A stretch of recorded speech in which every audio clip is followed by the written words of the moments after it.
maximum maps, maximum matches to get to this point. Their ticket to Madrid is punched, but they want to go away as champions. They want to come back into stage one with higher expectations, with a trophy on their backs. Let's see if they're going to be able to earn it. Start things off nicely with a map win here on Ascent.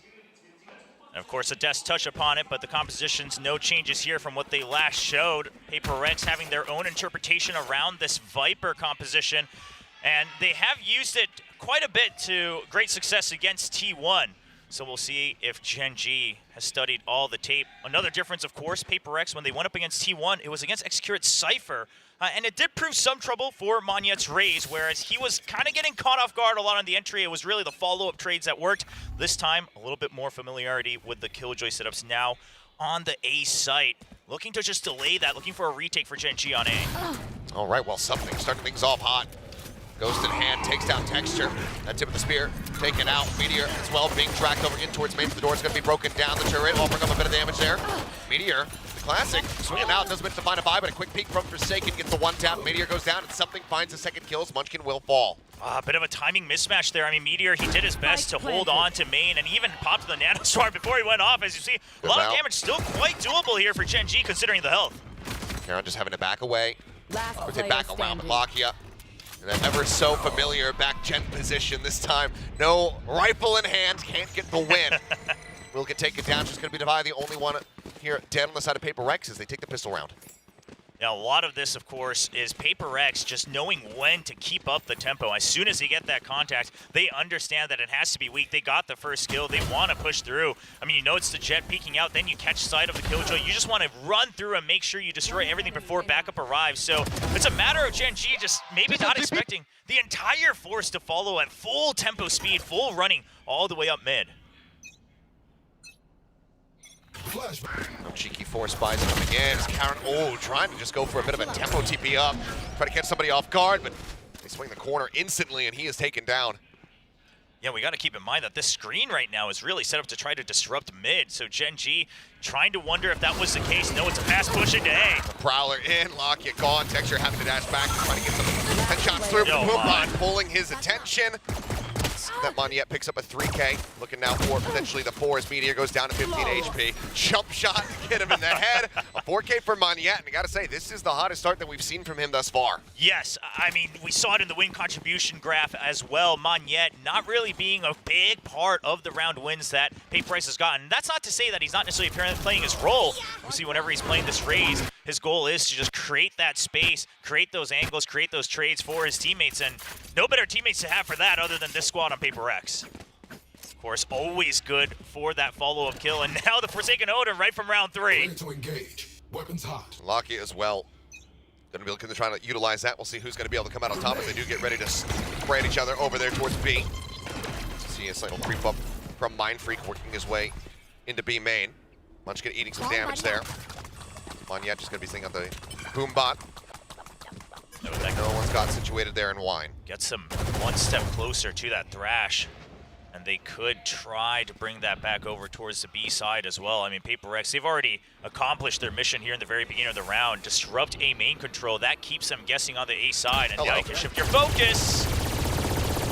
Lakia doing the scouting, Meteor doing the killing. Good opening kill to be found here for the side of Gen.G as they look to get themselves on the board in this bonus round. Clock running down below a minute now. Seems like ultimately PRX do want to end up over here on this B site. Alarm bot giving that early warning here. Yeah, but without the full 5. Slowed down just a bit, trying to set up for the pinch from main. Prowler, wingman sent out.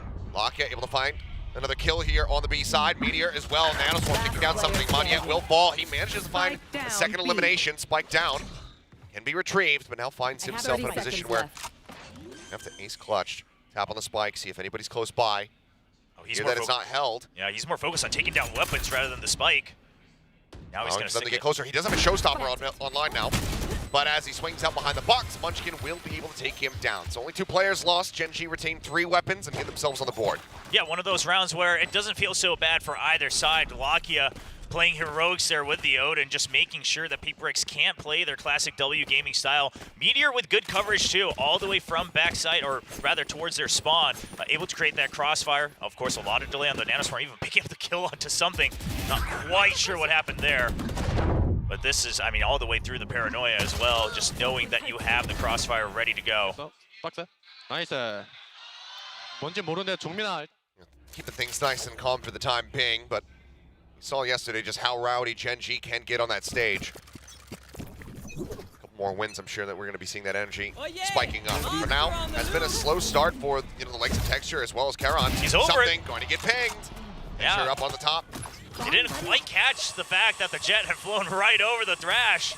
And this seems to be something that Gen.G has kind of read through. PRX, whenever they get that Thrash on any map they use the Gecko, they will use it right off the bat just to get some map control, and then they'll happily rotate to the other side.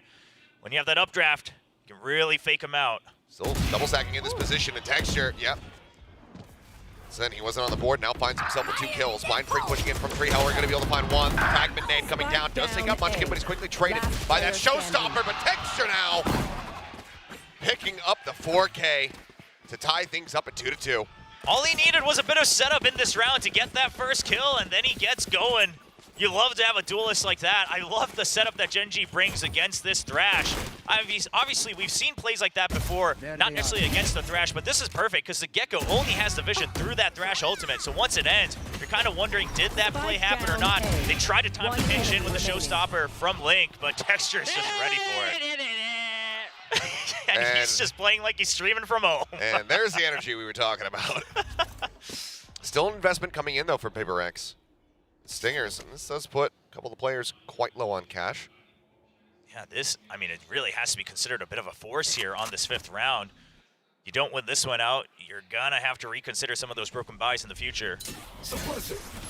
That 0 point going to be very nicely timed to find pretty much everybody on the side of PRX. 3 players going to be caught on that as they try to push their way through, but through the smoke, Munchkin just going to be able to find Forsaken, not forced off the angle fast enough by the Molly. Now spotted here at back Gen. Nade coming out, flash is being sent, Monyet going on the hunt, but doesn't want to push into his own nade too much. Texture swinging out, finding one, dashes forward, catches Monyet over at Gen, and now it's all onto something. He just won't stop. I mean, he just knows that he's meant to be the one picking up all these frags. Munchkin just buying time, gives him the call that they saw Monyet get into the side, and another 4K for Texture. 8 kills in 2 rounds. What an unreal catch-up. He saw Monyet topping that chart, and he said, I'll be there. Now he is, 3-2. Wow. Gen.G in the lead, and it looks like already a timeout call getting ready to come through. I'm not surprised, especially with the buy that we just had, but Munchkin just spraying through the smoke. I love that because we're seeing this change where teams are trying to get as close as possible into these sites before they start their actual execute. So really denying that possibility. After the first one, he's like, oh yeah, this feels common enough. Just calm down on the 4K. And there we go. PRX, Alex wanting to try to slow this down a little bit, maybe slow the momentum from Texture as well. Yeah, I mean, you have to consider the impact that timeouts can have outside of the server as well. Sometimes just one player is heating up too much. We've seen coaches talk about it time and time again. Alex has showcased it time and time again, even in this tournament, back at the AVL as well, when side player was just popping off on that Sunset map, just calls the back-to-back timeouts, really slows down the tempo. Now, Gen.G, they've been on the receiving end of this against multiple teams even throughout this kickoff, and given the energy they showed on stage, I don't know if it's going to be enough to cool off the primary duelist in Texture. I mean, he's just been so consistent. I mean, maybe a handful of times those first couple matches that we were seeing from Gen.G where when it did go to that map 3, he and Meteor would slouch a little bit, but the rest of the team was rising to the occasion to kind of try and compensate for that impact. But, I mean, after yesterday, it was just steamroll the whole way through. Yeah, the fact that they even feel comfortable enough to kind of tell each other that, right? It's just saying, I'm having a tough time this map. Someone please carry us through, and then I'll get right back into it in the next half. Comms like that, you love to hear from a team that had so much trouble finding the right ingredients around themselves as players. Okay, well, Forsaken bringing that reign of terror to an end as Texture does get taken down. 0 point to 9. He's a bit of that utility, spotting out 3 players. Mind Freak still lurking around outside of B main, just tucked away. The drone won't be able to spot him. And this has to be, oh, they don't spot Meteor. This is huge because the pinch might get slowed down by the Go Killjoy. far enough, but yep, got enough damage across. Forsaken going to be taken out. Alarm bot trigger might have actually caught him as Karon Spike gonna be able to down find A. two. And after a good start and finding Texture, getting rid of the tip of the spear right off the rip, and suddenly down to Mind Freak and Devi.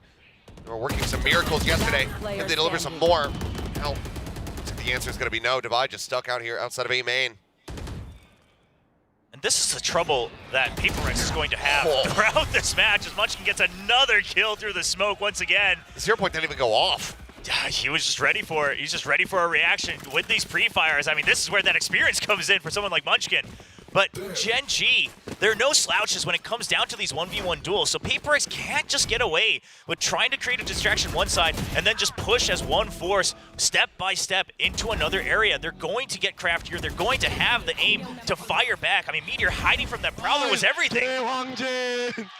Just bigging up each other on that team. I mean, some wondered, including myself, if the players would kind of get along even, given the history they have and the egos they might have from the pride that they've built up throughout their careers, but they are getting along just fine. Seeing them around the studio, just hanging out, and oh boy. Don't think they would have spotted him just yet. Mind Freak still does get tagged, down to 25 HP. He's gonna rotate back around towards Gelato, joining with the rest of the squad, and potentially we'll have to hand off that Guardian to somebody that's a bit sturdier on the HP bar. Yeah, and the anchor here from Karon. The Paranoid buys just enough time for all of backup to arrive. Meteor, he does get in, but he's get dizzy, but now he backs away and the kills start flowing. Karon goes down 3! Down A. All they can get so far is just the one kill onto the enemy Killjoy. Mind Freak, the player getting tagged up right off the rip by the operator. It's the last one standing. I mean, he's had some amazing clutches yesterday, but with 25 HP and a Guardian, you have to imagine he has to save for the next 40 seconds, at which point, Gen.G, there's nothing stopping him from going on the hunt, especially for Lakia. I mean, toss that Odin to someone else, go and make this Hunter's Fury happen for the next round. 30 seconds left. Karon could pull a Devi. He could just go TPing forward and try to scout him, but Mind Freak will swing in. Texture will get the shot, and Gen.G will continue upward. 5-2 now. It's impressive how many moments like this that Karon has in his very first VCT tournament. Yeah, he played one event in the offseason at Convergence, but even there, it took a little bit to warm up. Yeah, he had some individual moments, but it was a very short-lived event for the squad of Gen.G. And head coach Solo talks about it, how he thinks, yeah, all these maps that they had to play really benefited someone like Karon, and he is fitting right in onto the stage. He's been starving for an opportunity like this. Now he's taking advantage of it fully. So many 3K highlights throughout kickoff. Oh. I was trying to ignore it. Just trying to imagine that it's not actually here. It worked before during this week. I mean, even PRX might be in the game, but this isn't like a T-Rex where we can just sit still and ignore it, and the pause ends up going away. So it is in fact going to be a tech pause, much to the chagrin of literally everyone. Yes, yeah. But we've been able to sort these out a little bit quicker here, so hopefully we'll be able to get right back into the game. But listen, things like this happen, and what's important at this point is going to be keeping up that energy for the side of Gen.G, right? I mean, no matter what the reason is, it happens now and then. It's part of a real tournament, and for Gen.G, it's about keeping that energy up, and for PRX, it's about not letting the thoughts get to your head, because obviously you can't discuss any of the actual gameplay here during this part of the tech pause. Well, looks like audio issue. Our old friend rearing its ugly head once more. All right, well, we'll see if it gets sorted out quick enough. Talk about the match so far, though. 5-2 lead on a comeback from Gen.G after losing the pistol round. So far, this is one of those maps that's looking like you got the pistol, but what more did you make of it, right? You got the two rounds that you're supposed to get if you win the pistol. Obviously, the pistol won off the back of some nice shots and really fast tempo, as PRX often does. But then, once the buys came in from Gen.G, they just fire right back.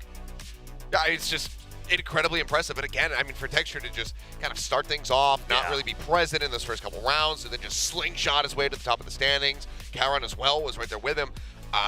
This is a scary team, and it's been a very long time since there's been any kind of real belief in Gen.G. Not since the 4-0 start and then the insane fall off at the beginning of Pacific last year. It was just like, oh, okay, this team peaked early. Yeah. And there's no hope. Okay, now they're bringing in Solo. He wasn't able to get much done when he was coaching over on Damwon, Lakia. He wasn't able to get through some of the matches that everyone expected that he would win at Ascension. Yeah. Is this going to work? They have Karon. Who is this guy? But, I mean, they have made their names known. Yes, and I was part of that group that was doubting this team. I mean, sure, a story of redemption sounds great, but that's all on paper. I felt like maybe all of them had enough chances, and now I'm proven wrong, and I couldn't be happier about it. PRX. See if they can get themselves back into this game here in round number 8. Operator, of course, still in the hands of Textures. He is just aggro pushing out. Ooh, goes for the flick. Can't quite get the connection, though. This time, Mind Freak getting away unscathed. Yeah, but something like that really puts a damper on PRX. They're going to look to really flush him out of this position. Are they ready for the Odin backup, though? The Prowler comes out. Prowler coming in, and yep, Lakia not able to find the kill. Gets a good amount of damage out, but otherwise will still be standing. Haunt going up in towards the window. Cloudburst going to be slapped down. He does get caught, but Karen's got the covering fire here. Back ramp, put up the kills. Mind Freak pushing forward, gets the headshot, opening things up a bit. The Meteor hears the footsteps, swings out of the smoke, able to find one, but it's quickly traded by Devi. 1v2, null command, 2 flashes available here for the side of Munchkin. Devi, though, could reposition if he so chooses. Yeah, but something is low, and considering that that op might be picked up, Munchkin surely goes for this. I mean, you look at the creds and everything, you have to. And if it's Munchkin, there's absolutely a possibility. Here's more. The second Thrash. Yeah, that's Rash, but 0 point. Going out to interrupt, and it does. Just in time as well. Stops it in its tracks before the dive can come in. Flash sent. Waiting for a peek out. Spectator bug there. Yep. Pushing forward, trying to flush him out. Swings to the one side, but can't transition back. Munchkin making it damn close, still making it costly, but PRX will be able to break the win streak. Barely so, though. I mean, yeah, off the back of the Thrash, sure, a nice triple swing to take out what they thought was the Operator. In fact, it ended up being the Odin and the Sova. But then the Thrash, I mean, you get the detain onto the Jet, and Karon's just there for backup. What a guy to have as a bodyguard for the side of Texture. And Meteor, I don't mind the timing. He's trying to just make sure Texture can stay alive for just a bit longer. Misses, obviously, the kill just fast enough, but he's dwindling the numbers down for a potential clutch. Straight back into it. Late storm push out mid. 5 ults available here on the side of Gen.G. 1 already popped as the knives are in. Texture rushing up the top, and he mows down 2. Something finally able to get the punish. The Hunter's Fury as well crashing in as Lakia hunting for a tag. Doesn't manage to find anything else. But still is a 2-for-1 trade up here for Gen.G. They don't know about this. Mind Freaks lurk. I mean, surely you have to know. PRX, they've been lurking so much this entire tournament on any map they're on. Munchkin, I mean, he's just shoulder to shoulder basically with Munchkin. He was just sat there top mid. Mind Freak slides his way in towards String. They are very well might think that this is protected. Devi looks the TP forward with Lakia over on the corner of Dizzy, not soon enough. He ends up falling and his Mind Freak swings in. Lakia somehow survives, gets the kill, and Gen.G just taking that momentum right back out of PRX's hands. Oh, I'm not sure if it was just spam through the smoke or what, but that seemed a bit disjointed even for PRX on those swings out from the smoke. Mind Freak's timing as well. I mean, Mind Freak, I think, waited to get the info, but this was good. We've seen that move time and time again, but the fast 180 from Texture for the anti-flash from his teammate. What a start for the team, and that should be the next timeout coming out right off the bat for PRX. I mean, we saw this just yesterday, you know, on that opening game, a split, PRX needing to use both timeouts in the first half. And yeah, they went on to win the map, but I mean, it was multiple overtime resets, and it was damn close. This is a very bold attempt here from the side of Alex, but he's just not liking what he's seeing and is expecting to have more success on this attacking side. And I do appreciate the style of timeout from Alex. Really just, as soon as he has enough to say, he calls for it. And you can see he's not stopping, he's not missing a beat here. And oftentimes it brings results. Is it always going to be the safest and wisest way to call timeouts? Maybe not. But if it works for your players, and if you have trust that in a best of series that's going to be a long haul, that you want to correct things as soon as they go wrong, then I don't mind it at all. The real question is Gen.G, their timeouts have been quite successful this tournament as well. I had my doubts on the coordination between Solo and HSK. Of course, Solo joining a bit late into the offseason. But so far, they seem to be on the same page. PRX with another weak buy here. That's hero rifle in the hands of Devi. Sheriff's across the board aside from something. Otherwise, does have that classic, which was putting in some serious work yesterday. Prowler, check forward, lock, yeah. Gonna get caught by this one. Wingman's gonna be cleared out, swing under the corner. Devi using that hero rifle to good use. He's going to find one, but Lakia sat to the corner. Down 2. Now that can be an Odin recovered. Meteor taking out, the headshots flying. They swing out, but Caron still anchoring here on the site. Caron is nasty with it. Forsaken grabs a Phantom. He has the spike in hand. Where does he decide to go? For now, just staying sat here in market. Texture swung around to Alley. And if he tries to push out, he's going to be giving them line of sight. Yeah, he has all the time in the world, though. Still a full minute, so playing for this mind game to try to get them to search for him first. I like it. That and waiting for the haunt timing, which he now has back online, but swing around. Caron eventually will find him a 3K. This Gen.G moving up 7-3. Great effort, still here from the side of PRX, considering the buy that they had. It's looking dangerously close. But Gen.G have proven in this tournament they are the kings of the thrifty. Oh, absolutely. I mean, that's how they shut down the entire team of PRX. And Lakia just dwindling down 2 is enough. It slows him down, gives an opportunity for Caron to find these 1v1s. And how many rounds is that where Caron's had a multi-kill? I gotta say, I think probably all of his kills coming from 2 or 3 Ks back-to-back as well. Bring them down. Keeping pace with Texture. As effectively a brand new player. VCT, that is always a good sign. Something, however, showing a better sign for PRX. He takes Texture's head off. Monia pushing forward, hitting the switch. Market door now going to be shut. Something gets taken out by the Nano Swarm. That's the second time today. Right here. Bit of a brutal kill to be found. By trying to jump up there onto the half box. Narrowly avoids getting sprayed down by the Odin through the wall. Welcome to my Hit going to be invested. That's actually just to cut off that alley access, but as we can see, Gen.G, they're not going anywhere near it right now. This is good Flashing news. in, taking turns from it, managing to find one. Munchkin picking up the kill, but Monyet lurking, finding one, putting some shots there into Caron. Looks like he wants to go for the challenge, and he wins it. Takes him down, and suddenly it's a 2v2, the spike uncovered by this pit. Caron falls. Mindfreak able to find it, the spray coming in, but those trace rounds just lead Mindfreak to his target. Locky goes down, PRX looking to rescue this half, with a potential 7-5. Yeah, a little bit of an unfortunate round there for Gen.G because they had their own lockdown as well, and it looked like most of the team was on board to empty the site for a potential nightfall. Texture just thinking he could get away with a greedy kill and dash out into market. Unfortunately, he gets taken down, and that's an instant trade all the way onto Meteor, and the plan falls apart. But if they can get back up to 8, they should be okay for the second half. Thrash online now, though. See if Gen.G's ready for it this time. Well, last time it was used, we just didn't see much value coming through. Something getting caught, and then rush play outside of A. This time, though, again, eyes set on B. Lakia, no Odin. Scanning ahead. Thrash is going to be coming in. Recon does get destroyed, and the Thrash not going to be able to make the jump. Sees connecting. Monyet jumping forward, looking for him.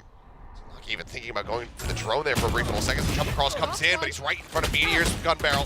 He's able to take him out. They're still getting encroached on. Swing out some shots to the box, connecting there on a Forsaken, whittling him down. Lakia's still alive. Trying to hold the line. Does eventually fall. Something cleaning up too. Meteor going to get taken out. Caron will die. PRX just picking them off one after the other as the rotations come in. They will be able to get this back to Can throw out. And on top of that, the toxic screen, if you watch back to their gameplay, the toxic screen really does give a lot of tells on what their retake setup is going to be. So we'll see if Gen.G is able to keep tabs on that round to round. For now, I'm just in a wall cutting off mid.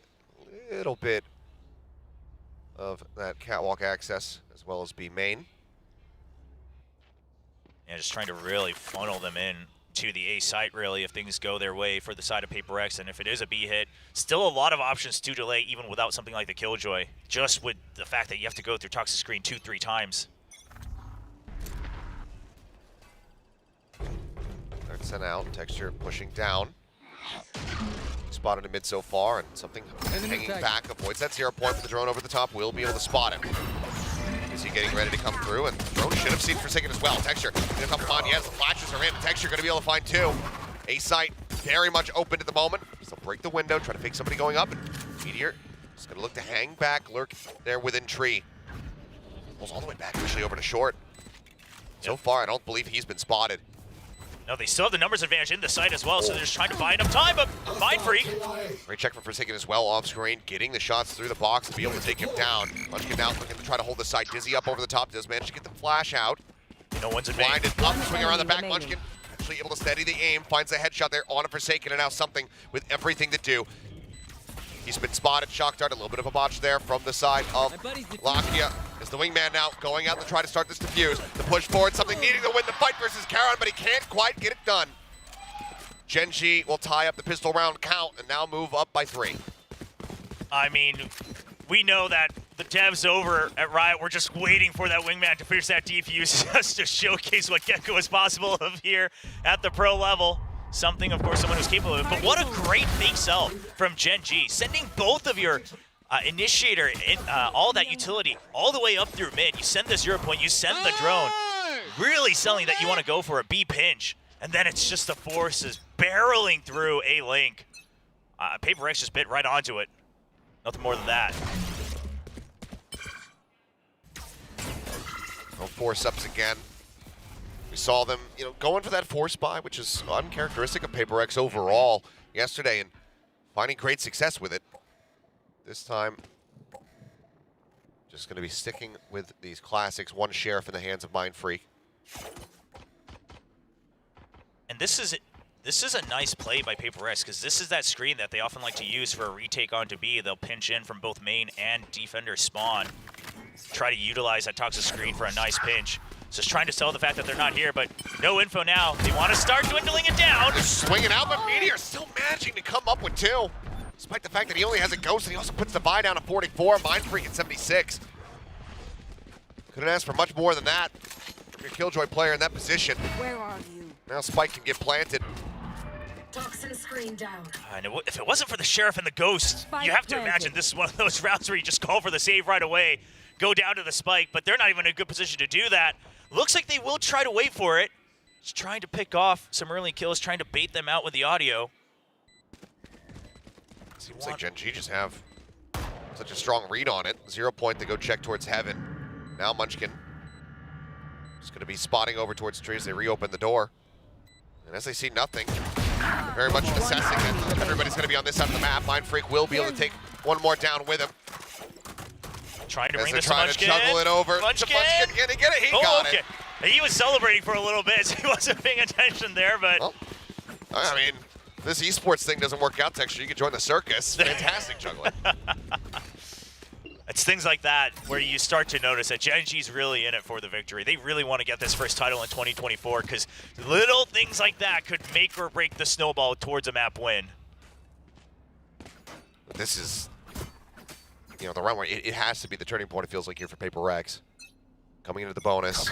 Still so much firepower available to Gen.G, but Odin now brought into the fold by Forsaken on the opposite side of the map. But once again, Gen.G just finally able to stray away from the heavy presences. Defiant Moneyat trying to swing out, just that spray comes in, they get whittled away. That's going to hurt a lot. The paranoia down.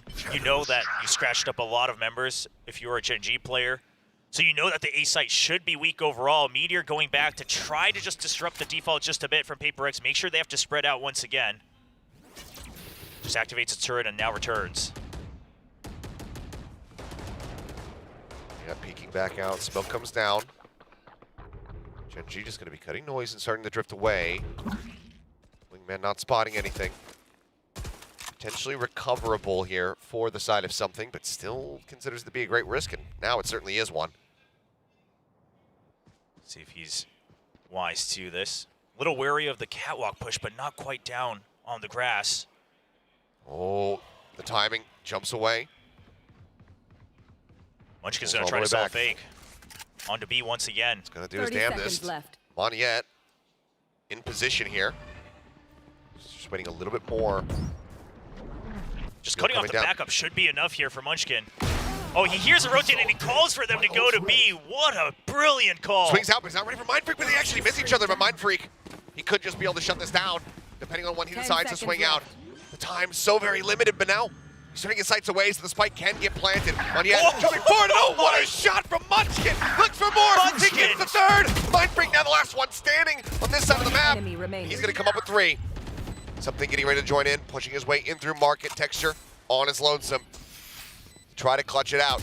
Swing onto the corner. He gets the headshot, and they knew where Mindfreak was. Can he read where he is now? Push down, and Texture has it. The clutch coming through. Gen.G now moving up to double digits. This is beautiful. This is beautiful from Gen.G. You have an incredible call from your IGL who puts himself at risk to not only sell the fake, but you are still looking at the clock to say that we have time to rotate. If I hear them starting to flood back to the A side, then a brilliant triple kill, and then Texture to clutch it on a bonus. This is everything you could hope for. If Gen.G doesn't close this map out, I think these players have plenty to be upset about, because this should pretty much spell the end of it. Oh, for sure. I mean, Munchkin just beautifully serving that one up.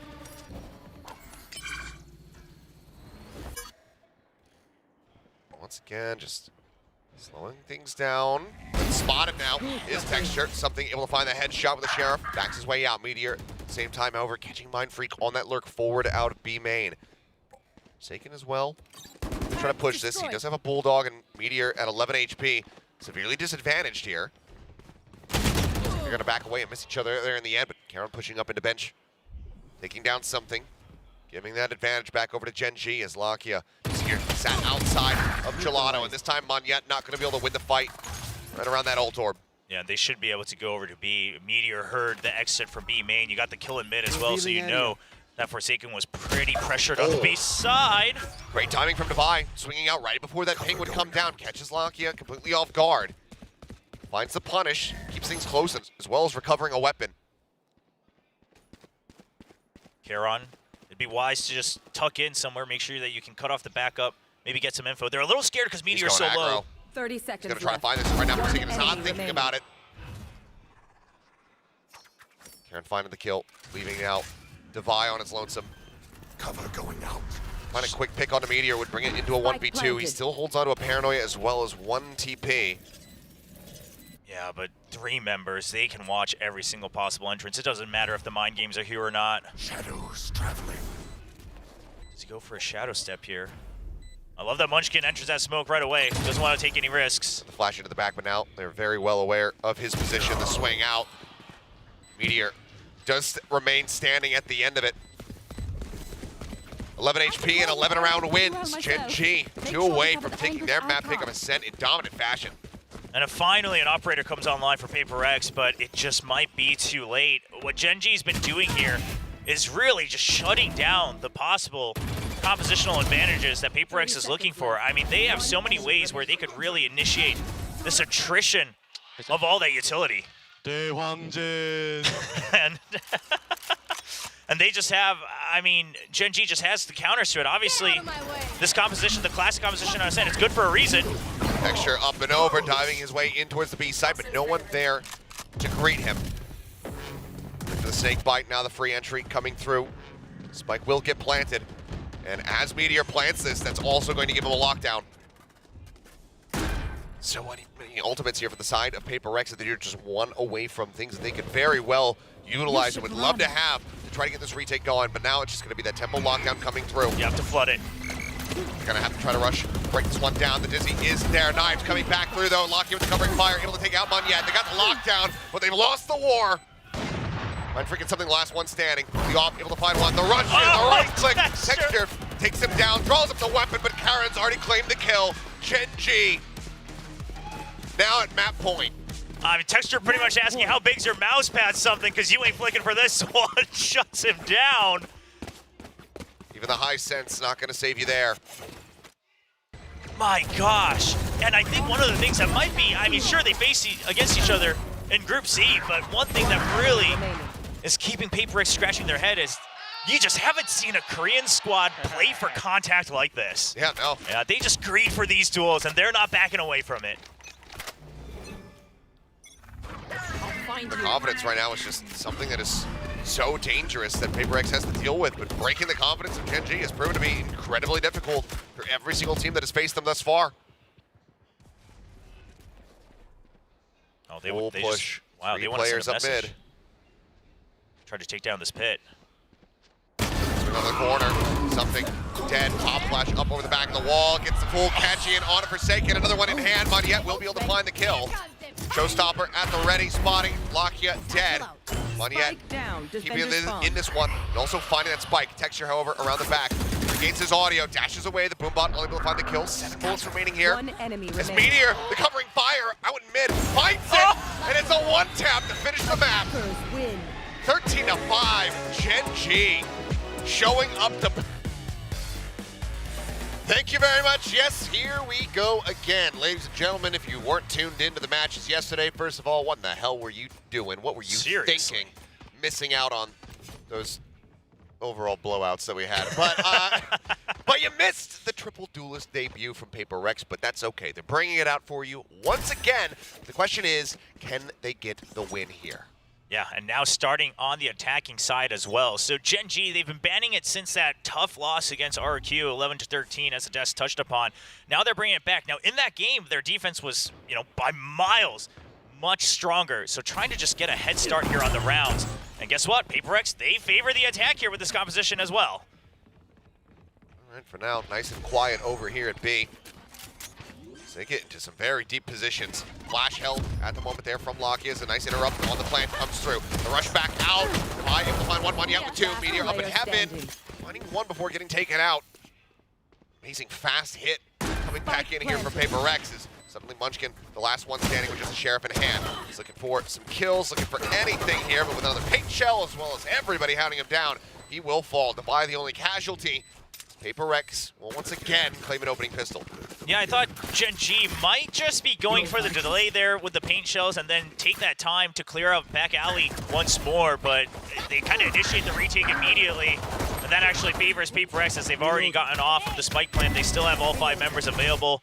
Still good positions from within the site. So Gen.G, we'll see if they kind of reconsider some of those timings, because we know how crazy PRX's post-plant situations can get, especially with Forsaken Juru.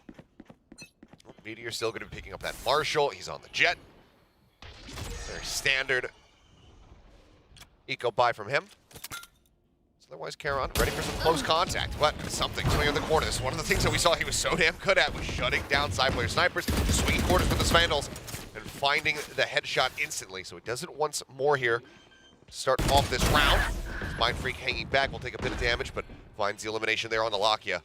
Now with Charon making his way over, I think he's going to have to take Lakia's gun, because shorty on the retake probably not going to be the best thing. Yeah, good backup from Forsaken as well. So we see that Mind Freak's pretty low, and you don't want to lose those rifles. So Forsaken going down with the Sheriff is fine. You still have 3 rifles that you bought up. Want to try to keep that in play. And Divine hears that, he's ready for the quick kill on to Charon. That's 2-0 lead for PRX once again. That it is. This is where we saw the turnaround and the streak beginning for Gen.G. So PRX, see if they're going to be able to clinch this conversion on the bonus round, or if Gen.G will be able to get themselves on the board. But really nice hot start there from something. Mind Freak with fantastic anchor, just not allowing them to find any presence around this ramp. Yeah, given the compositions once again, and PRX, the record that they had in yesterday's game, I gotta imagine they have to be looking to throw something out of the book and get this bonus round conversion. You want to get as many on the attacking half as possible. Does it again. It starts with that. He does it again. Swing main, kill player, over at screens. Should have heard the footsteps. Starting things off 2-0. Meteor just around the corner. Lakia swinging. They're going to try to double face here. As, yeah, it's not ready for that swing to come back through. It's going down. The rest of the team rotating over towards B, where Charon's still going to be sat. By just kind of dodging around that Trailblazer a bit. And I guess I just didn't see anything at all. No peripheral vision on the dog, I suppose. Forsaken, but that outlaw to use does manage to find Charon. Texture up in heaven, however, will be able to trade one back. Mind Freak very quickly replies with a kill of his own. Push out. Bit of damage there on him on yet. Cancel on the plant for now. Means that Meteor does manage to find at least one more. But widely, with the teammates coming through, PRX not going to be concerned about their losses whatsoever. They convert the bonus and start off 3-0. I'm a little shocked at how confident Divide was that the Trailblazer didn't see him. I mean, he just knew exactly the angles that it would be able to scout, especially around the toxic screen. I think that's more so what he was banking on. The fact that, of course, when you're right up against that toxic screen, your vision does get blurred a little bit already. And with all that distraction, you know that the site should be weaker, and that's going to be an early timeout. You got to imagine from the Gen.G side, finally using one. Nah, it's Alex just saying, all right, good guy. Good job, guys. Yeah, he's like, this time I want to tell you, good job for once. Keep this up. Just do more of what you're doing. But yeah, I mean, first time out call that we're seeing from the Gen.G camp, just given how far ahead they were and how much in the driver's seat they were on that opening map. Never needed to really pump the brakes. So after dropping that bonus, we're going to start talking about what the game plan is going to be. And they're identifying so far. But it's also difficult because at the end of the day, these rounds are starting because something just swings a corner and headshots you. Yeah, I mean, when you're already down one man, and you know, I was almost going to say PRX not really gaining that much more space after something goes into the site might bite them back, but it works out. Gen.G gets a little curious because they still don't have as much information either. Of course, they're also running a double duelist here, so not as much util that you're used to having, especially with the sky changes. I am curious if Gen.G might consider trying not to use the operator too much, right? Don't try to build up to that too much economically, because you might get the first kill, but when you've got the Raze Jet and the Yoru like all TPing into sight, that just spells trouble. Oh, I mean, we saw how easily, for the most part, Forsaken was able to deal with those operators as well. Yeah. When he was the one going into the dimensional drift or just TPing into a position where they suspect the side player was going to be posted up, more often than not, he was coming away with those eliminations. So it could be the game plan that they try to stray away from that. We'll have to just wait and see as things continue to develop. For now, full stack from Gen.G over on the A side, as they are very quickly going to learn that they have gambled wrong. Wow, that's unfortunate, and PRX will just wait to have somebody that needs an ult point to try to go for the spike plant. No yet finally volunteers. Saying Showstopper's pretty good. I guess I'll take that. And knowing that they had the time as well. Now, I'm going to be curious if PRX all decide to push back out of main, because it looks like that's the idea. They don't want to push any deeper into the site. So PRX, perhaps the idea, not really necessarily going for kills, right? They just want to say, we want to snowball as much as possible. We want to keep the weapons we have. Don't necessarily hunt for kills. If they die to the spike, that's it. Creeping up. Mindfreak finding one. Charon. And off the back of that damage there gets the nice headshot. Yeah, you're going to want a double stack here. Something alone could be dangerous. Monia checking all the way back over towards spawn. Heaven for the time being not being checked. As Lockett will fall, but Karen with another nice shot. Texture as well. Getting some solid damage in. As Karen's going to be able to find 3. They clean him up. They can't stop the spike from going off. PRX, they will be able to get up to 4, but Gen.G doing some damage, recovering some weapons. This is by far the absolute worst case scenario for PRX on that round. Sure, you're supposed to win the round. Yes, you can buy up to most of your weapons, but giving over those kills and the free weapon upgrades, that allows for the operator to still be a considered purchase here for Meteor. That gives Gen.G a ray of hope to get back into this first half. Potentially, I mean, Meteor not going to give them the opportunity to really swing in towards main. He's just going to try to greet them off the rib. Does have Lockyer to try to back up, peel Who's next? a bit, but with the dimensional drift coming through, he's just going to have to back away very swiftly. Now the Paranoia as well crashing in. They're all in. Forsaken is out of the portal, and he's got a judge in hand. Lockyer falls. Something is the one, of course, the headshot Meteor at the same time. Munchkin will make his way up into heaven. Will be able to take down the enemy jet, but now a 3v4. Such hard angles to try and clear. Divide holding ramp. Shuts down one. Karen just plus 40 into heaven, still managing to find the elimination there. Texture waiting up that flash, swings in, and Forsaken's going to be good for it. A 3K here from the Yoru is PRX. Well, not going to be losing all their weapons this time around, and in fact, they pick up the operator themselves. Yeah, you can imagine how you're going to counter the Yoru all you want, but once you hear that little whisper from the other dimension following you all into the site, things get a little chaotic. We even have the Paranoia there to assist as well. That just really sets up all 3 duelists for a great entry. And I was going to say, overall, this is actually one of the first matches where I felt that Divide had very little impact, but right there, holding that close angle, trying to get back into the swing of things himself. Still a purchase coming through, but obviously the operator not in hand. Something just going to look to eat some of that damage. As the Trailblazer, nice timing, does get cleared out before it can spot him in this position. Flash coming in, Texture on the swing. Not ready for it, ends up getting taken down. Dominance continuing from PRX. Now, Gen.G, they can't get too curious about this. I like that they're retaking control of ramp, but that's about all you get. You try to push in through the smoke. That spells trouble. But look at this. I mean, because of the just lack of sound, they're drifting off. They're moving away from this A site. I don't blame them, because otherwise you're down to a 2-2 split, right? So I guess they're just saying, listen, worst case scenario, we go for a 45 retake. You do have the Cosmic Divide. We'll see what they have cooked up. So I don't blame them, but you're right. I mean, they go for the gamble because they don't hear the audio anymore, and it's going to be, once again, another free site for PRX. I mean, you know, they're happy to fight, but they're just saying, okay, well, if we go in for free with no content, we'll take that as well. The handoff to Monget. Showstopper now online. It's Gen.G. And how How far do you really push to try to get this retake going before you just have to call it off? Lockheed does have a stinger, so he wouldn't mind sacrificing for the, chancer to try to clean some kills up. The showstopper doesn't come out. Don't find much of anything there, and oh man, but a sniper out of the sky with a shorty. Lockheed will be able to find one. Karon now though, last man standing. Push onto the corner is going to be good for the kill into something. He was down to no HP. Snappy as all hell though. Finds another kill, goes into the Astral Form, sends it the Cosmic Divide. Mind Freak sends out the Paranoia. He tries to swing the wall. TP's in behind him. Karon thinking he was up above. I mean, oh man. The fact that, first of all, Karon thought he would have gone above, props to him. I mean, he threw his best shot he had in that chaotic 1v1 when he was just enshrouded in the darkness. But Mind Freak, I've been seeing it, watching these games. I feel like we're getting right up close to peak Mind Freak once again.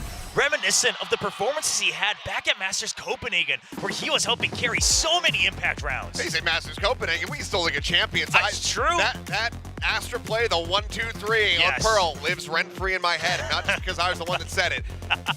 He had his spikes, but I mean, right now, Gen.G looking like a very different team, and PRX absolutely thriving in this chaos. Wow. A second timeout called after 6 rounds played. Nothing scooped up here for Gen.G. And I mean, again, the closest that they got was when they killed everybody.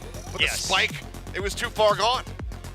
I'm curious to see, because with, once you're down that one man, suddenly these retakes are looking tough. Forsaken just asking for a massage. He's like, I really want to be the super hard carry here. You got to loosen me up a little bit. But I mean, they don't really need it at this point. All of them performing well up to their own standards here on the second map, looking very comfortable and proving that this triple duelist wasn't just a gimmick. And we talked about this before coming into this match. I mean, sure, they might have cooked something up just because this tournament is relatively short. People aren't going to have as much time to anti-strat. So yes, there's merit to that. But hey, that's power to you. You know how to play the tournament. You know how to play the system. You might as well be ready for that victory. Every other team with hopes of Madrid around the world likely going to be looking at this one. Only for PRX to do something completely different when they make it over to Spain. Manya jumping forward, trying to see if he can catch somebody out in the open. It's like something has now in mid. Lockheed is jiggling on the corner. And that's not wide enough to spot the operator. No info, no flashes. Your retake is now more difficult. You don't know if you want to stack or go for the 2-and-2 split. So Gen.G, if you don't want to give up this round right away, I think you do have to play for contact. It's risky, but this is what you need. Warp going down. Okay, the 2v2. Surprise fight goes the way of Gen.G. Munchkin Texture putting their team here in the most winnable position that they've been in, and Munchkin reads it perfectly. My ultimate is ready. Turns the sights back over to main. The swing in. Snake fight at the ready. Full flash connecting onto him. He will just get sprayed down through the smoke as blast pack entry is attempted. Manya does fall. Texture now swinging back over to the ramp. Forsaken winning the fight. The mask going to be thrown on. Oh, he should be able to get the the teleport. He's going to be able to spot them both. Rotating around. And it looks like they think that he's just going to end up snapping back over towards A. Fakes the teleport. Now exits over here at B. They call the bluff as much as they left. could, but it's Forsaken. He knows how this works. He sees their movement all the way to the end, even leaves that one extra seed of doubt, spotting Karon nearby, and now he has a gate crash. He is going all the way back around. He does have that gate crash set up. No other util to play with. 40 HP. When does he tap it, though? Surely this is a fake. Hold. They get it up to half. He's going to have to do something here soon. The fake TP coming in, but Karon just stuck to it. That's unfortunate. Just couldn't find the lineup onto the headshot. Meteor will clean up the kill as well. The setup was there. You can't doubt the Master Yoru here in Pacific, but Karon just sticking with it close to the wall as well. So good positioning with Meteor able to cover him.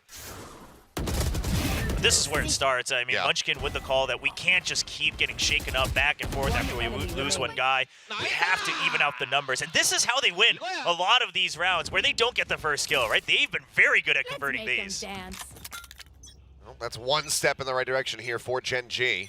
Get out of my way. And it was, widely that attacker side that we saw PRX getting the most value from the triple duelist. Understandable. As last pack bouncing backward out of that smoke. Not much damage taken here. Bot comes in, Texture decides that's his swing timing. Something swings up in towards heaven. Finds Lockheed with a right click. Texture looking for a little bit more, but Forsaken able to keep his teammate protected. whittled away at, but keeps them in with the man advantage. Well, they have information on 2 of the members. I'm pretty sure they should have spotted the Jet up in heaven as well. Caron waiting to see if anybody else comes swinging in, but Forsaken just playing right on the edge outside of the garage. There's the timing. He swings in. He will be able to find one, then gets taken down. They're going to wait for the lurk from Devi. They still have so much time. Swing out. Munchkin ready for it. Now looking for the push forward. Something able to win out versus Meteor. Munchkin has the pit. But does he commit it here? It's still so risky. Maybe if he wins the opening fight, there's something. Jiggle peeking. Not a weapon. Ends up falling. Munchkin still, though, completely unaware of Mindfreak's position. Needs to just rely on his intuition, but now knows. Time is going to be dwindling. Smoke coming down. Swings out. Mindfreak right in the corner, able to find the kill. PRX not allowing for Gen.G to string anything together. 7-1. The half becomes worse and worse as time goes on for Gen.G. Yeah, PRX is going to be happy if they can even just pick up one more round here, which is looking very possible with the economy in this one. But a very quick kill and exit from something on that one. And I want to give props to Munchkin. He reads the jump timings onto the Jet over from something, and he peeks out right as he knows the jump is landing because he hears the float. But at the end of the day, it's Mindfreak once again. 10 kills and 3 deaths. What an impressive scoreline. Vanya going on the entry, gets the full flash. He's going to be taken down by Texture with the nade. Angel's finding one now, Showstopper. Texture goes leaping forward, sends it into the corner. Mindfreak TP is actually on the back end of the Showstopper going off.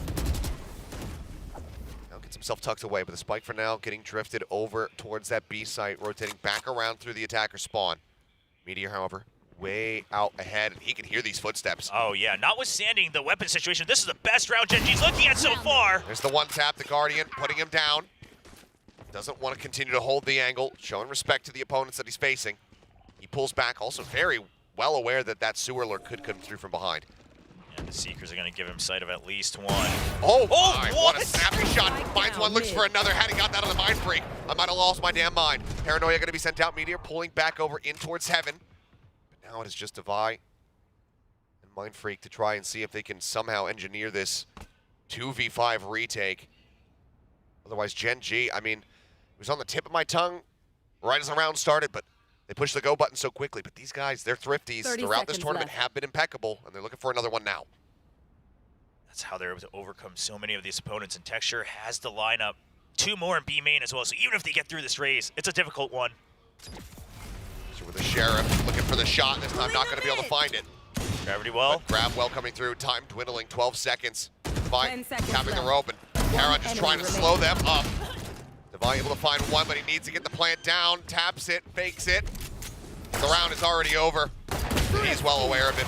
Won't be able to hold on to the weapons. The Thrifty will come through. Gen.G get themselves up to 2 rounds.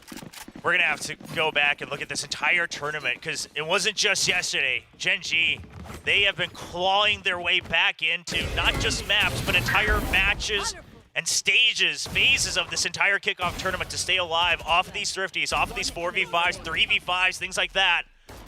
And you wonder just what it is, and I think Caron's a big part of it. Just the shots he can make with these Sheriffs, with these Guardians, things like that. I think he's leading the charge right now. He and Mindfreak topping the board. So, Makia testing the limits there, but coming out on top. Trailblazer going to be cleared. Meteor's got the covering fire. Forsaken thinking he was going to have the jump. Ends up getting punished for it. Gen.G look to get the 3. Pulling off the angle for a brief little moment. Meteor continuing to have his sights trained in towards mid. Devi swinging onto the corner. Will be able to find that follow-up headshot through the corner now. Grabwell goes out. For now, not wanting the challenge in. Still formidable opponent to the other side, even if it's just the Sheriff's in hand. But Texture arriving through vent will be able to take out Devi. That's the spike now stranded. Mindfreak has no choice but to swing in and try to fight. He'll go down. I'm not sure if this was necessarily called out in their comms, but Caron not peeking once more after activating the Gravwell, it just shows how much experience he's gained throughout this tournament as an entirely new rookie. Because obviously with the Gravwell activated, he saw that the Omen was still stuck in that area of effect. he could have gone for it. But if he dies there while everyone is waiting for that extra duel, the last duel in mid, that's a rifle given over one more chance for Paper X to claw back into the round. So he just says, I won't give it to you. I'll wait for more backup to come, and we'll swarm you for the last kill. And we only have the timeout being called here from Paper X. So, I mean, a bit of a moment to kind of talk about Karon a little bit more and maybe explain to those who don't know what a Royal Road is. Ah, yes, because I guess for Karon, this is exactly that opportunity. It's when someone obviously just enters into that tournament for the very first time and they're able to go all the way to the very end, winning the title. And for Karon, it's not just this tier of tournament, it's not just this event or this series of VCT. It is just everything in the entire professional Valorant ecosystem. This is going to be his first time playing at an official tournament during a regular season. And for him to win a title of Pacific Kings would be nothing short of miraculous. Yep. It's on a good pace, and I mean, Gen.G, let's say they take the series. Right now, Karon making a damn good argument for MVP of this grand final. See what happens. So there's still plenty more Valorant to be played. Paper X still out in the lead by 4 rounds. Gen.G want to try to claw that back as much as humanly possible. Toxins going up. Take back from Devi, anticipating some forward aggression. Keeps that staved off for the time being as majority of Paper X finding themselves out here in mid. Lakia, however, snappy with a headshot, takes down Forsaken. Something in Moniette, go rushing forward. They will get some nice trade damage back there on the Lakia, putting him down to 48, but kill is not found. Paper X, they have good position on the map, but they just have no idea how many more members might be near ramp in the site on A, so they are a little cautious, and that gives time for Lakia to get the information he needs to start the rotate over to A. Lakia comes back in. Oh, somehow making it out of there with his life intact. Drop down from Moniette, rushing forward, and Munchkin cannot find the spray. He's able to come up with a kill against all odds. Bringing it now back into a 4v4. Rest of the team rotating over. Devi ready. The pit now going to be invested. All 4 in the pit, though. I mean, this is a gamble if I've ever seen one. Conflict Divide. Not sure how much it's going to be realistically doing here for the side of Gen.G. We'll see how they opt to play around this one, but something spotted the gun barrel. We'll find the headshot there on a Meteor. Just continue to play around the back of the site. Lock finished off. Something coming up with yet another kill now. Updrafts here on top of the screen. Finds texture. Karon pushing forward, is able to find 1, finds 2. Something will get the 4th to put him down and stop the potential run back from coming through. Paper X, last round before timeout working for them. They get themselves now up to 8, looking for 9. Yeah, I think 8's where you feel okay with it, but 9 would make it very comfortable because then you just win that pistol. And with this composition, surely you just cook up a little, couple more options for your pistol rounds. Make sure you secure the 2 free rounds on the half off the back of the pistol. And then try to get it. This 3rd kill is just not fair. Right at the end of the spray, he adjusted towards the bottom before he dashes out. But the updraft is smart. You know the Cosmic Divide is there. They're not going to hear it entirely clearly. Get out of my way. Handle this. That's now on. Forsaken starting off this last round of the half very quickly. Rushing forward, judge in hand. He finds Karon. Meteor swinging around the backside of pillar. Able to find 1, but now he's completely surrounded. He's going to get just chopped to bits. Something with the Blade Storm finding the kill. The man advantage for now going to be here in the hands of Paper X. Off left send. Texture swinging out, trying to get the transfer. Can't make it happen. Lakia arrives with the Odin. Munchkin as well up under the Raptors. Takes down something, and now it is all on Devi. But a very long walkabout, but playing on this alley side. Lakia out, giving credence to his potential position. Starts checking in behind. Yeah, you got to suspect it one way or the other. I'm fine with you refilling the pit, but you know where Devi's been playing in that match yesterday against T1. No, he loves those lurks. Now, 50 seconds. I mean, Devi could clear here, go back up to heaven. He's got all the options he needs. Does, but he's going to be spotted. Checking right. Munchkin finds it. Gen.G will be able to finish the half with 4, which has basically been every international until now. Yes. Yeah, it's crazy to really think about the history that the 2 teams have created, and now we're already seeing a bit of a shakeup, and maybe a little bit more of it as well. As Paper X are already down 1 map, now trying to win their map choice of split. The pistol, this is where it starts. It's going to be a 3-2 split for Paper X. No gate crash just yet. PRX not being at an international feels like dad going out to get milk. Just We'll leave it right Wonder there. if he's going to come back. Okay, we'll finish it, I guess. Well, of course, they did go for the Sheriff. It's a fast The push rush. in. The flash is good. Texture the back. First kill, but they didn't check Mon yet. They didn't look to the left. Gonna take it down. Forsaken trying to hold here with that Sheriff, but has the gate crash back across the opposite side of the map. 2 Sheriffs. PRX are just looking Spike to swing planted. and win these duels. The train. Arriving, able to find one, getting them back into the advantage, but Charon snappy with the first one. The swing out the back pillar. Munchkin catching Devi unawares. Now it's all on Forsaken. enemy remaining. Low HP Bart finishes off the enemy Astra. Still more work to be done. Forsaken It's trying down to- the stairs, but this is going to cost him a significant amount of time. Yeah, he's just going to need to swing at the last second, get that kill. But it might just work out. Oh, no! Okay, for a second, Munchkin could have got the headshot. It seemed like that would have been such a devastating loss, but PRX, they will maintain dominance in these pistol rounds, now 3-1. Clutch. They will get up to 9. Onyet it's safe still to as say. a statue Don't in that big deal corner, and about you it. just don't suspect it in the pistol round. Especially after, the guiding light hits, you see one person flash, there's just no reaction, no spray, nothing else. And GenG thought they had it all. But the double kill stabilizes just enough. I was afraid that we saw the double team of Devi and something trying to go for the early peaks before Forsaken was able to arrive, but dwindling the numbers down just enough. And now double outlaw. Yeah. They want to snowball as many rounds as they can, because listen, just one round here and then maybe another with all your ults online, and then you're close to the win. I think one outlaw, easy enough to read. Do you expect that there's going to be 2? I mean, it's such a commitment too. Forsaken looking for it. The shot whipping, but hey, you got 2 bullets. Spike down mid. Swings further out, finds Charon. And they still don't even know that something has one over in this A site, which is where they're about to start heading. Yeah, the gate crash once again set up for A side as well, and it almost just feels like Forsaken gets some kind of armor when he tries to gate crash out. Always so good with it. Something now. Ooh. Sends the shot, Devi pushing forward, able to find one, but runs out of bullets. Lakia is able to take him down. Need more damage from here, though. Let's start hurting PRX a little bit more, but for now, loss of the Spectre not going to be too devastating as something. There you are, you little shit. 2 bullets, 2 kills. PRX get the double digits. A lot of value off of this new weapon introduced here in 2024. And they can continue with it. Now, most people on Gen.G will have full armor, so it won't be as devastating as if they had, all bought up to things like Marshals and Sheriffs. But with the shots that these players are able to hit, and this position on Devi, as soon as he knows that there's contact on ramp, he's been using that to really punish and just cut off a little bit of reinforcement. So Gen.G's gonna have to watch out for that. Full stack from Gen.G, ready to send it here at A.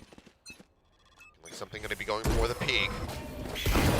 Sends out one. It's a flash. Texture trying to chase in. Will get a good amount of damage through the wall, but now to swap over onto the shorty, but decides to pull back as that Trailblazer does come through. Shorty once again drawn out the push into the Cloudburst. Something finds the kill. Drops out on the top. Devi with the covering fire there on the Singer. Takes out Texture. Lakia, however, arriving. Comes up with 2. Monyet, backside, Judge in hand, finding them all. Oh, a bit of a stutter step, but it doesn't matter because Mind Freak arrives, comes out from screen. PRX, they're going to convert yet another bonus. And they're bringing the chaos back. I love it. I mean, you just don't expect that, right? Sure, you see the outlaw, you chase it down. It did seem like Meteor was somewhat wary of the shorty standing by, but then you're trying to chase the backups there from Devi, and then you think you've cleared it all. Monyet still one more final boss behind the map. And now PRX so close, and this outlaw's going to continue to find value, and they've been doing this. They did it on Sunset against Gen.G as well. They just keep rolling with it. Yep. This time he's way out in front. Be a hell of a shot to try to stop this one, but I mean, even covering fire there from something. So Monyet getting a piece. This Meteor will be taken down. Mid has been cleared out. Spike stranded in Ramen. And the gate crash back as well. And it's things like this that'll really start to make you question your understanding of the economy. Because obviously some rounds you just can't help it, but how many of those rounds are you willing to make happen? Because of course you might have your own set plays with some rifles, maybe with shotguns, things like that, but the moment you buy that half armor, it just feels bad. Got sight. Yep. Saw enough of each other there, and Monyet wisely backing away, knows that a clean shot to the chest will take him down.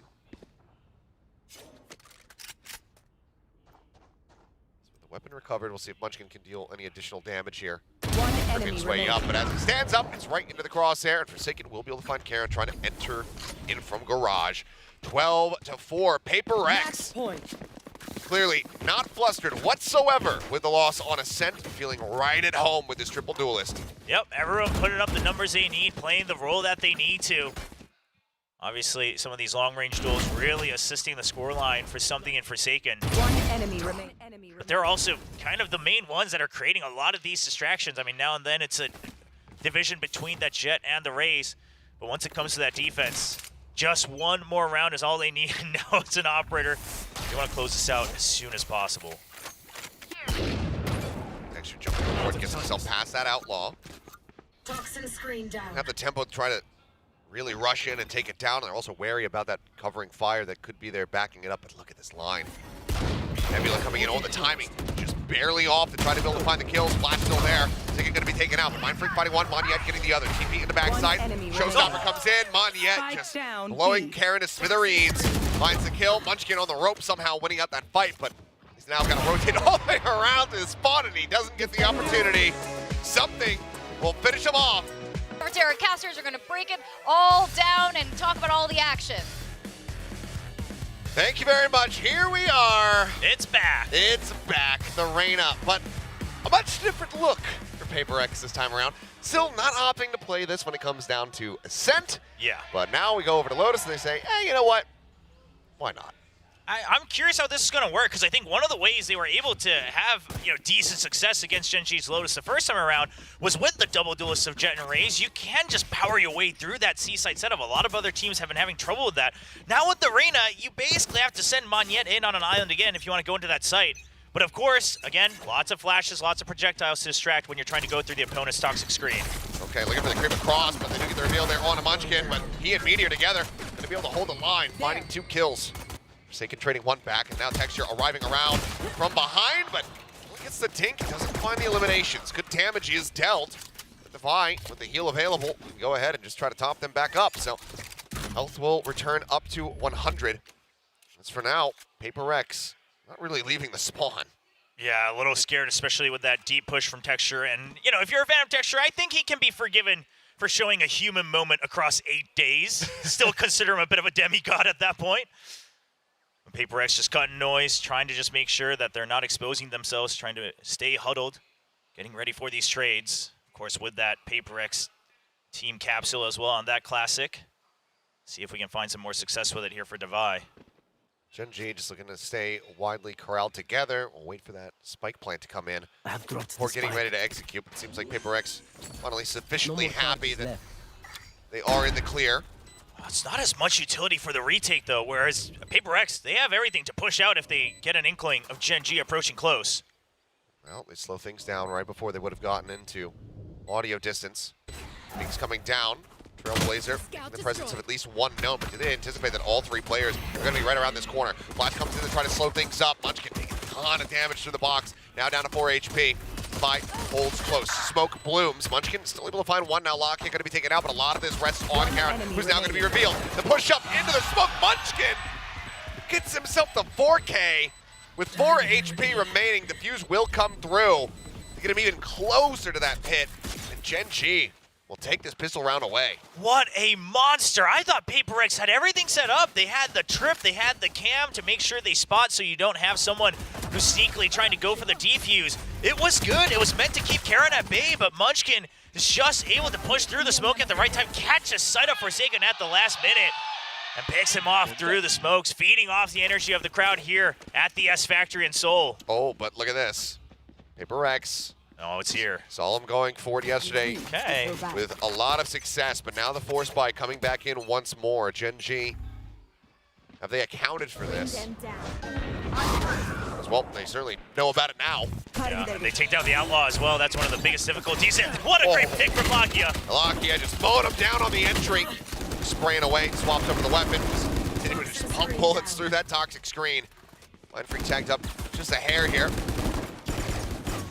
Answering back with some of that Bulldog fire, but so quickly shut down here is this force buy. It's Karon now saying, you know what? I like the Outlaw. I think I will use it. Oh, Find a lot of value with it for sure. That's just a Clearing little out warning shot. Trailblazer, swing in, Mind Freak gone, Texture still nearby, spotting him, but 10 HP, they don't want to surrender any weapons. Reload will come through, they'll just back off. Just trying to draw him in as backup arrives. Okay, Texture a little scared. He's a little trapped with only 10 HP. See the cam reaction there. Wasn't anticipating that one, but I mean, Devi, that's just really a question of how much damage can he deal, but just the one kill is all it's going to be as Gen.G taking the first 2 rounds here on Lotus. It's a good start, and I am curious. I mean, sure, going for a curveball on the 4 spy, it can work, but when you're going up against the likes of a Viper, a Raze, a Killjoy, where you can just get so much chip damage done to you before you even reach the site, surely PRX will reconsider that in the future against other teams, or maybe even if they face Gen.G once again, as this is a map that Gen.G has felt very confident on throughout this entire kickoff. Just going to be the Sheriff buy coming in here from PRX. Paranoia sent their way. Paint Shell's just driving them out and over towards Meteor, who's got the Outlaw in hand. Finds 2 kills, just a classic for the backup here. And not really anybody to try to bail him out. Munchkin now arriving, but they already managed to push forward and take him down. Weapon is grabbed. Munchkin finding him, looking for more. Forsaken swapping back over to the Sheriff. Going to be good. Just pick up yet another kill here. It was swiftly shut down by Lakia. I know PRX has been on weaker weapons the past 2 rounds, but Gen.G's movement around the map have been very quick. The moment they get contact, they are able to shove PRX out of the other side of the map and just tighten the chokehold onto Lotus. I mean, they are not approaching these sites at all in these 2 rounds, and if that's the comms that we're going to continue to see, Gen.G should be able to go right back up to 2 points. And the Meteor calling for the Outlaw, really wants to continue using that. I mean, it's a good pickup for the Killjoy as well, right? I mean, we've seen some of the pros talk about it. The turret, the nano swarm, everything, even the alarm bot assisting for those 1-shot kills. GG's ready for this. Something trying to rush in. Does manage to catch count by surprise. Gets a kill on the Texture as well. Takes a dismiss back in towards Street. Mind Freak covering fire. Comes up with 2 more, and suddenly it is just Meteor by himself. It is nice to see the dismiss be a work of art once again. It's creating such a distraction. Just right up here against the smoke. Here's the run forward. Instant headshot for Meteor, but let's go now. Pull back. Wait for the reload. Sheriff in hand. Spike now planted.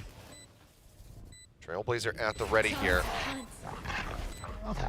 By on the hunt, seeing what he can spot. So far, it's just the turret.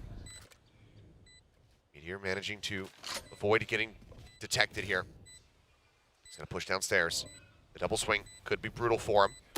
Spots 1. Oh, worked down at 12 HP. Somehow snaps over, finds him, looks for the shot. Barely misses. 4 bullets remaining in the Sheriff. Time dwindling. Meteor, can he do the impossible? The tap onto the spike, trying to see if he gets any aggression out of Devi whatsoever. But Devi, stalwart, stays still, gets the kill. But good lord, so much damage dealt here, and he will barely survive, knowing the limitations of that spike explosion. Man, I was worried when he stood still for a second there, because Meteor's goal was clearly just take down all the weapons, because we will continue to stride ahead. I'm real scared when Meteor got the first shot, but this is why you use Arena. If you're able to get those first kills, create that aggro, and then the rest of your team can follow up once again at a cross angle. And Gen.G, they'll have to keep note of that. You cannot hunt for something like the Reyna anymore. Satchel out. Still not in a fully comfortable spot. Plenty of half armor out here, but it's for their sake on PRX. No Outlaw on the opposite side. So there are some very critical ultimates available for Gen.G. Lakia working his way downstairs. Smoke about to dissipate. Pulls back around the corner as Texture being posted up on a very deep angle. Just knowing that this is everybody stacked up on the A side here for PRX. A lot of damage onto Devi through the wall there as he tried to take that orb. Spamming. Caron now sending out that paranoia. Massive connection, but something not caught by it. Managing to find the cover and kill. Now the neural theft infested. Meteor just hanging out backside. Slogging, pulling up the angle right as they come swinging in. Eye cleared out. Monyet coming up with 1. Lakia pushing forward, but he's full blind. The classic from Monyet with that vulnerability as well. Going to allow to get the elimination, and Texture But the operator can do nothing more but sit back, maybe try to find an exit frag, but needs to hold on to this op. You know, I was just thinking about it as Devi was trying to go for that ult orb as well. With the Reyna now, you've got 3 agents on the side of PRX who don't really rely on their ultimates too much. You're not really looking at those ultimates to turn an entire round, on its head. Sure, Neural Death does help a lot if you're able to get the first kill. But outside of that, and yes, the Reyna with the Empress can go for some insane clutches, a lot of aggro, but again, not things you're building set plays around. And it's curious that they're using that on a map like Lotus where you can try to greed for those ult orbs on the attack. Maybe just trying to say that we want to go up slowly up to the site, just like they did on A, ignore that C site that has been difficult to break through against Gen.G's setup, and continue to play around that revolving door with things like the Leer. PRX right back on the saddle here. Looking to catch up as they've dealt a significant amount of damage here to the economy on the side of Gen.G. Operator obviously still held over from Texture, but the rest of the buy likely going to be some Sheriffs, maybe, a force up on something like a Marshall. We'll have to just wait and see what they have, but very nicely taken. And okay, looks like a hero rifle in the hands of Meteor. Yeah, do you want to support that operator at least one way or another? Make sure you don't go into rounds back to back to back where you're just trying to save it. Needs all the support he can get, because right now, once again, PRX looking to just send it over towards A. Yeah, the showstopper this time, it can be even quicker going in through tree. Nightfall at the ready, Lakia, ooh. Tap here, to the Torment, what a great headshot. Finds one, but Mind Freak answering back in kind, helps take down Texture before that op find any value. Now just 3 players left, and Munchkin caught, trying to work his way down rope. Creep in, spotted. Meteor actually tucking below the spray there of something. Avoids it, but eventually is sussed out. Ends up falling, and now it's down to Charon to see if he can deal any additional damage here. And he can. Finds the headshot. Now in a 1v2. Fi gonna stop him before he can start heating up. PRX tie us up 3-3. Charon once again proving though that he's not a guy that you can underestimate. I mean, that was really anybody's shot there if they kept coming out one by one by one. So keep your eye on that new recruit. We've had so many successful new recruits here at VCT Pacific as we watch them grow even just within the past week of kickoff. But obviously Charon, one of the brightest shining stars as he has already reached the finals, going for that Royal Road here. Now the Odin. And we're piecing together the true PRX one piece at a time. We've got the Reyna, we've got the Odin. Now they're very well aware of this. Cage triggered. Want to try to back away. Take some safer positions outside of the A site. Munchkin setting down that bite. Lear going to be cleared out. Just delaying the Trailblazer for a bit. Dive in should clear that close left side. The Nanoswarm still here. That's been the real bane of it. The Poison Cloud into the Nanoswarm, and just one Snakebite still on hold. That's good enough. No one's biting that Shadow Step. There's still 2 members in the side of C, and PRX is not exactly aware of that. I mean, it's effectively 3 players here. You still have Lakia lingering around Waterfall. Tap onto the door. We'll make him rotate maybe back over towards this B site, but for now it is going to be Charon who's looking to intercept all of this aggression that's coming through. To the blast packs forward. Monyet gets himself around a back rubble. Shots exchanged. Charon getting the worst of it. Now down so very low on HP. 2 health remaining for him as Mind Freak TP's in a drop. Mind Freak's been hit. Prowler not scouting him though. So as he swings out, he finds one. Charon somehow coming away with a headshot. Does manage to shut him down. Now the shift. PRX working their way over towards C. The Nanoswarm's the alarm bot still available. Charon as well. Also going to be TPing over. He just wants to buy time. It doesn't matter if he's low on health. The Nanoswarm should be enough to help him peek out just one more time. 12 seconds remaining. Spike still being brought forward into the site. Handed off now to Monyet. Swing onto the corner in towards Waterfall. Something finding one, but Texture quick to reply. But there's the Odin spray. Texture will go down. Now it's all on Munchkin. Clears out the cam, but displacing this Odin is going to prove to be a pain in the rear for him. Jump up, Monyet taking a high ground position. And a little bit of damage there. I mean, Forsaken knocked down to 6 HP. This is still such a rough task for Munchkin. Such a strain. Yeah, you have to save. I mean, maybe looking for that early kill, knowing that you might have gotten the tags. Maybe see if you can take down the op, bring it back. But outside of that, it's PRX finally gaining some momentum. Gonna be taking the lead here. For the first time on Lotus. GenG just continuously getting knocked down time and time again when it comes to this economy. But that's sometimes where they thrive. So I don't know if you can really count them out just yet. But the calls have been good for PRX. Yes, they were cutting it close. I won't say that rotation was necessarily very well calculated. But of course, you know, the push onto the site, drawing them all the way over because of the From the Shadows. Him getting that kill onto Lakia really sells it all the way to the end. Forces Gen.G to have to come in. Karon saves it, because if he doesn't get the kill there, surely it just ends on the A site right away. But outside of that, it's PRX just saying immediately, okay, we still don't know exactly how many more have arrived just yet. We don't have anyone in the site to help with the pinch. That's the call to rotate over. And of course, you can see Coach Alex also not entirely happy, as it has been a close map here on Gen.G's pick. Doing a lot of talking. Solo here doing some listening, allowing for the secondary coaches as well to get involved. Yeah, and I want to give a good shout to HSK as well. We all know Solo from his new turn days, but HSK also kind of from that era and squad alongside Solo and Termi from the old days. And now, after finishing his military service, a lot of the Korean pros were wondering if he will enter Valorant, if he'll enter as a pro, if he'll come back as a coach.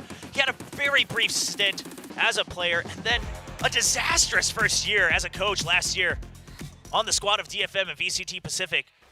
And just building doubt amongst the entire global community. And he comes in and builds this squad, taking down PRX, taking the title of Korean Kings, and now looking to take it over for Pacific. Turn out. Here. So the takeover can start here on the round, where PRX are going to be able to stretch the lead. Spy still not looking great. Spray through, Texture hanging far enough back to not get clipped by anything. As Meteor with that Marshall for shot can go wide. Swing out from Munchkin as well. Not finding purchase. 2 kills picked up here for Divide. Now the Trailblazer into the site. Try to scout. Karon around the corner is going to be noted over in Waterfall. Something wants to push the issue. Full flash into his face. Shorty claims the kill. Nice and easy setup as PRX way out in front here on the round. Yeah, turning that corner with the Shorty, knowing that it's going to be shorter guns here for Gen.G. That's just some heads up, classic something maneuver. And this is a good round to abuse that C site, knowing that they're going to have weaker weapons, weaker utility. Plant that seed of doubt that the C site can always be struck. Hello. Whoa. Oh, that's a nice track. Nice one indeed. Lakia still in a really rough spot. Will not be able to hold on to Vandal, not be able to do any additional damage. 4 players strong here. And plenty of cash is something is working out those legs. The squats are coming in. Yeah, a little bit of a rumble from the crowd. Of course, you know, the Korean fans, no strangers to it, thanks to particular members on DRX. Won't name any names, but nice to get a little bit of that rivalry going. You can see just how tough it's been for both of these squads. I mean, PRX usually all just laughing and enjoying the game regardless of the scoreline, and right now, they don't want to lose that title. They also, obviously, both teams looking to get the higher seed at Madrid as well. Higher seed, but also championship points on the line. As they try to go Odin v Odin, and it will be Forsaken getting the worse end of it, but still relatively healthy. And Devi, of course, with the heals, could just hop back up to 100. Tap onto the orb, something checked close. Poison orb obfuscating as much as possible, as the Lear now going to be sent in. They heard the Prowler in B as well. I'm getting the reveal, but Meteor not spotted. Quick little jump peek, checks down below, Nightfall crashing across, Trailblazer coming in from behind though, Meteor noted, taken down, Monyet trying to get through to falling, and now the pit going to be invested. Texture at the same time finding Mind Freak, but Munchkin gone, the pit instantly dropping as Devi brings it down, offshot from something, whipping a pit, he re-peeks, and Karon has to swing back. Showstopper in the ready. Is he ready for him to be close? Yes, he is. Texture taking him down, but now dead as the paint shells come flying through. Devi forced back. Him versus Karon. Both players having been so clutch for their teams in the past, and Karon will be able to get the kill. Had the HP advantage, gets it. Gen.G will stop this round win streak that we saw from PRX. Was 5 consecutively. They keep it close. Here. You know, I just thought maybe PRX would try to sell this as much as possible, draw out that Nightfall, and rotate back over to B. They still had time, they still had Mind Freak on B, because again, This C site has just been a wall against their opponents for Gen.G, and they are pushing them into that C site. They're doing everything they can to force him out there. Let's jump forward. Texture likely noted, yep. Has been spotted. Has to try to blast back his way out to safety. Does manage to do so. Avoiding all this forward aggression that we're seeing as the push it comes in and something. How does he do it? Continues to plus forward towards these operators and find the kills. Lockyer flushed out, forsaken with the elimination. Managing to find it. Neural Theft hitting the spot. The instant headshot into the sprayed out Mind Freak eliminates Meteor. And just like that, PRX say, okay, you want to stop our win streak, we're just going to hound you down. It's just unfair that PRX has this hidden card that they can use against operators, and it's simply called something. He just swings out, takes down the scope every single time. Push forward, Judge able to find one. Monyet needs to be the one to wide swing in to try to save them here. Still Dink is going to be found, but 20 HP and Caron off in Narnia. I think much else is going to be found here for Gen.G. PRX is going to be keeping them at an arm's length distance. Oh, they want this kill. I mean, he's not that close to his ultimate. Credits are running very dry. I mean, absolutely dry for Caron. So PRX just trying to snowball whatever they can. That's the confidence they have. Now reaching that 6 on the scoreboard. They would like nothing more than to extend it at least to that 7. Feel a bit more comfortable going into the second pistol. Sliding. Gosh, laser guided. Yeah. Not much more to break down on that one. Here. Something on the arena. Delivering once more. There. Another weak buy for Gen.G, and that's when PRX look to C-Site once again. I mean, they always start to try to shake things up. The problem is there's so much utility to try to get through before you sell the fake. But now they know it's a weak buy. You don't need to sell it. You can just commit to it. Haven't spotted that Nanostorm quite yet. We're fishing for it. It looks like something, he says, I'll just heal it back up. Yeah. Let's get a kill, and then I'll just, go ahead and use a Devour. That sounds like a good counter to the Big Nanostorm. space on the side, lock is spotted, there's the dismiss, takes himself out to safety. Meteor finding one, finding two, Caron getting involved, gets another. Now suddenly it's just Mind Freak and Forsaken. Mind Freak still rotating over, the cam goes in, tries to get the dart out. I believe he actually whiffed. Comes up onto the box, finding the one elimination. One enemy Mind Freak remaining. now put into a 1v1. Meteor swinging out, down so low, 7 HP from him. Just kind of toying around with Mind Freak, who's now going to drop down off the box. Meteor solo. Mind Freak has to know this. I mean, he knows exactly where he is. It only took one bullet. The fadeaway shot finally will find him. Damn close, but Gen.G just not Last as round reliably in the able to half. find the thrifties here today. PRX counteracting them nicely. I was going to just be blown out of my mind if they got that thrifty once again, because this was again, very targeted execute onto the C site. And it's just a classic flood, even with the Nanostorm, like you said, just fully confident that they can overpower him. But it wasn't as easy as PRX thought it would be. Certainly not, but just given the bank, I mean, they've been fine, for this half. Showstopper, I would love to see some other way to break this setup on C site. No one's done it successfully so far in Pacific. The Meteor in a far forward spot. Poison Orb does give it an opportunity to maybe rotate up on top of the side itself, back away, and get into a position where that lockdown could find value. That's already both guiding lights gone, by the way, for PRX. Just popping them off the rip. Now going to be relying on those layers. Showstopper does come in. That's going to be Lockett dead, but he managed to get Mind Freak. That last shot going off right before he gets taken down. Could be everything for them. You just gotta hope that the Empress comes in big for something. Lockdown still held. The creep up. Clear out. Something swings the corner, but no, not going to come to play. Monyet now. Everything to do, and as he tries to get himself up onto the site, Munchkin nails the headshot. Last round of the half going the way of Gen.G, 7-5 on that defending side. And how they're going to be piloting this Reyna. A big part of it you have to imagine is you push them out on one side, funnel him into Forsaken setups as he's always been so good with the Cypher, especially once he gets the Odin. So Gen.G, if they can shut that down early, they should have a lot more breathing room. There. So far, I mean, the biggest achievement really here for PRX has been just denying texture from finding value. Caution here. Caron as well, both of them down there at the bottom of the scoreboard for the side of Gen.G. We'll see if that changes now that they go to the attack, but with Texture not finding nearly as much value. PRX got to be feeling pretty cozy.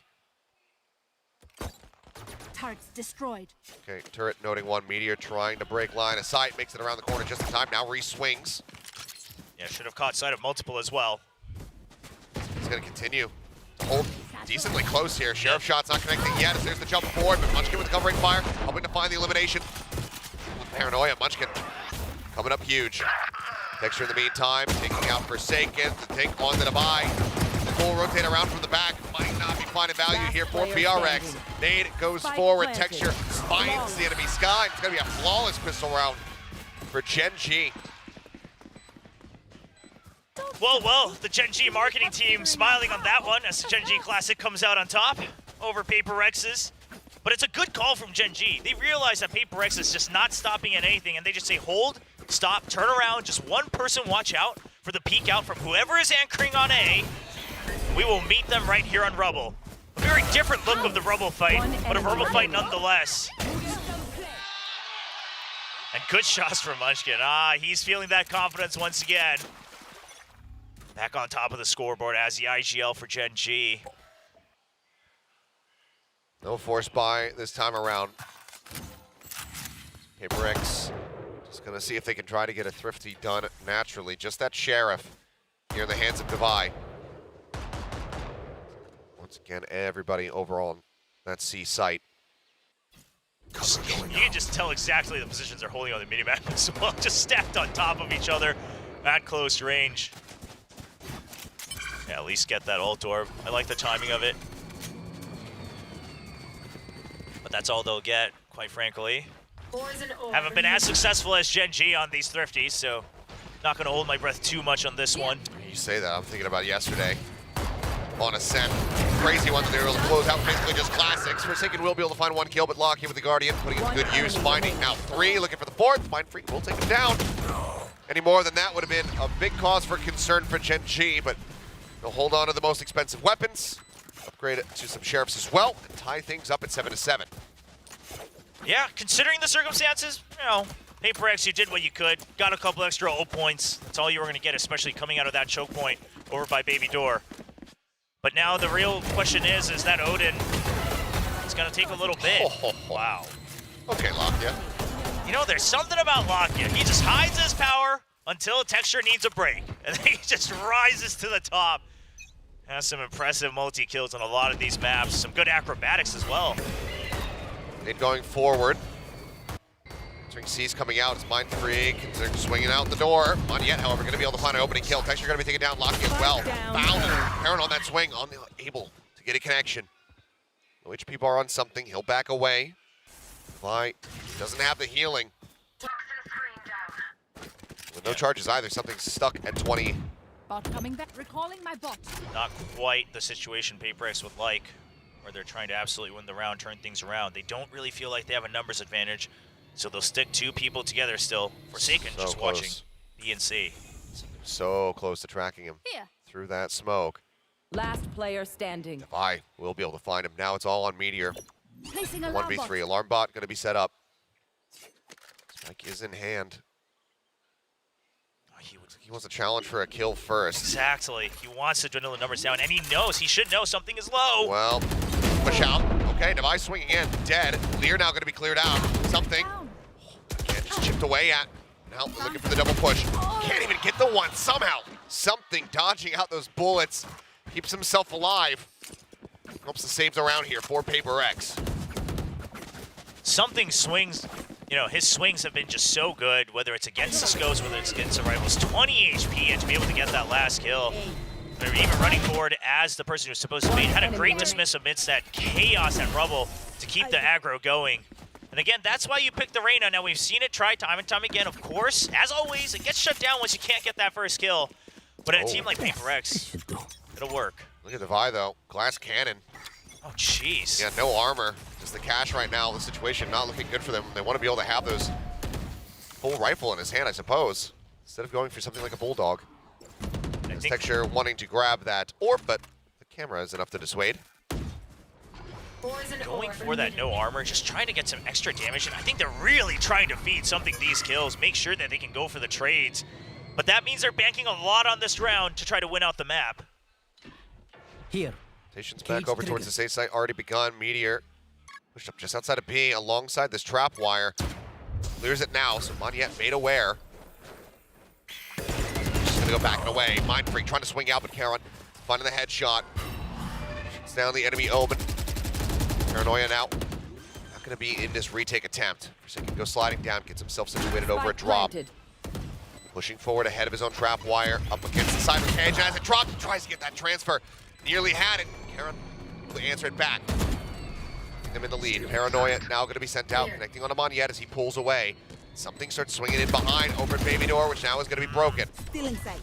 The Lear down, Munchkin still. Sights turned over towards where the spike is at, but it doesn't even matter. Karen finds one, Texture gets the other two. And Gen.G tie it up at 8-8. Gen.G, I don't know if they calmed it ahead, if it's just built in to their protocols, whatever it might be. They did not all turn to shoot down the Lear. They knew exactly what each other's jobs were, and this is where this team starts to get scary. All of them have the ability to shoot back, pick up those kills on those trades.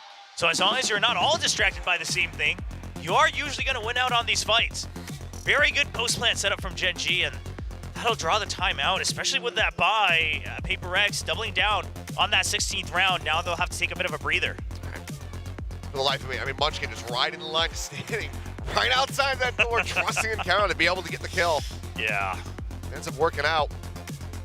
8-8. So, timeout called here from PRX. One apiece burned so far in the map. See more can be utilized. Alex wanting to just make sure that they're not letting this slip away from them. Gen.G trying to get the win here, take this all the way up to that match point. Wonder if Gen.G is going to suspect a different default setup here and maybe try to go for something like a B push, because I would have imagined that one of the things PRX can try, of course, I guess this one's going to be an eco, but outside of it, will be to try to really push out from one side, hold their defender spawn entry points with two people, and then go for the retake with something like the spy cam. We'll see if it comes to fruition in the next buy round, but for this one, just the singular Outlaw. And of course, Outlaw on the other side to really abuse the econ situation as well. Stuck behind the box, Haunt not going to get the reveal there on a Forsaken. And oh, shots go flying. Texture low, swaps over the Classic, easy to confirm the kill. Munchkin, however, finding one. Heron situated forward. Player standing. Trying to hold the line, but I mean, it's another blink and you miss it around. As Gen.G very swiftly dealing with what limited firepower PRX had. You know, Munchkin's been hitting amazing shots throughout this tournament, but if you look carefully, a lot of it is, again, that experience shining through, just knowing how these trades are set up, how the crossfires are set up, going for those pre-fires. That's how he's so snappy. A lot of times he's correct. That's how he gets these 17 kills so far in the 17 rounds, leading by example. Careful. Now the operator in hand for something, and the Odin. I mean, they desperately needed this. We'll see if it works. Yet again, rushing forward, trying to get a catch. Let's get pinged by the Haunt. And ultimately, there's no one there to find. Everybody from Gen.G. Stand out Bring them down. on this left side of the map. As Prowler goes and checks forward, nothing going to be spotted. Texture just going to be leading in. Cam's still set up here from Forsaken. Oh, they now going find to be it. spotted. Clear out on the dart, and wisely does back down. It's not a default plan. It's just off to the side, and now the pin is going to be invested as well from Gen.G. Seekers are on the way. Something gets a nice opening kill through the door, though. Face your You're gone, fear. Karen. Trying to hold things close, and something goes bouncing forward with that dismiss. Now Device swinging back out to find him. Showstopper in, Texture finding one, but Monyet with a nice headshot equalizes. Gives this advantage over to PRX. Munchkin take it out. Pit now going to drop lock. You spammed down. Will be eliminated in PRX very nicely.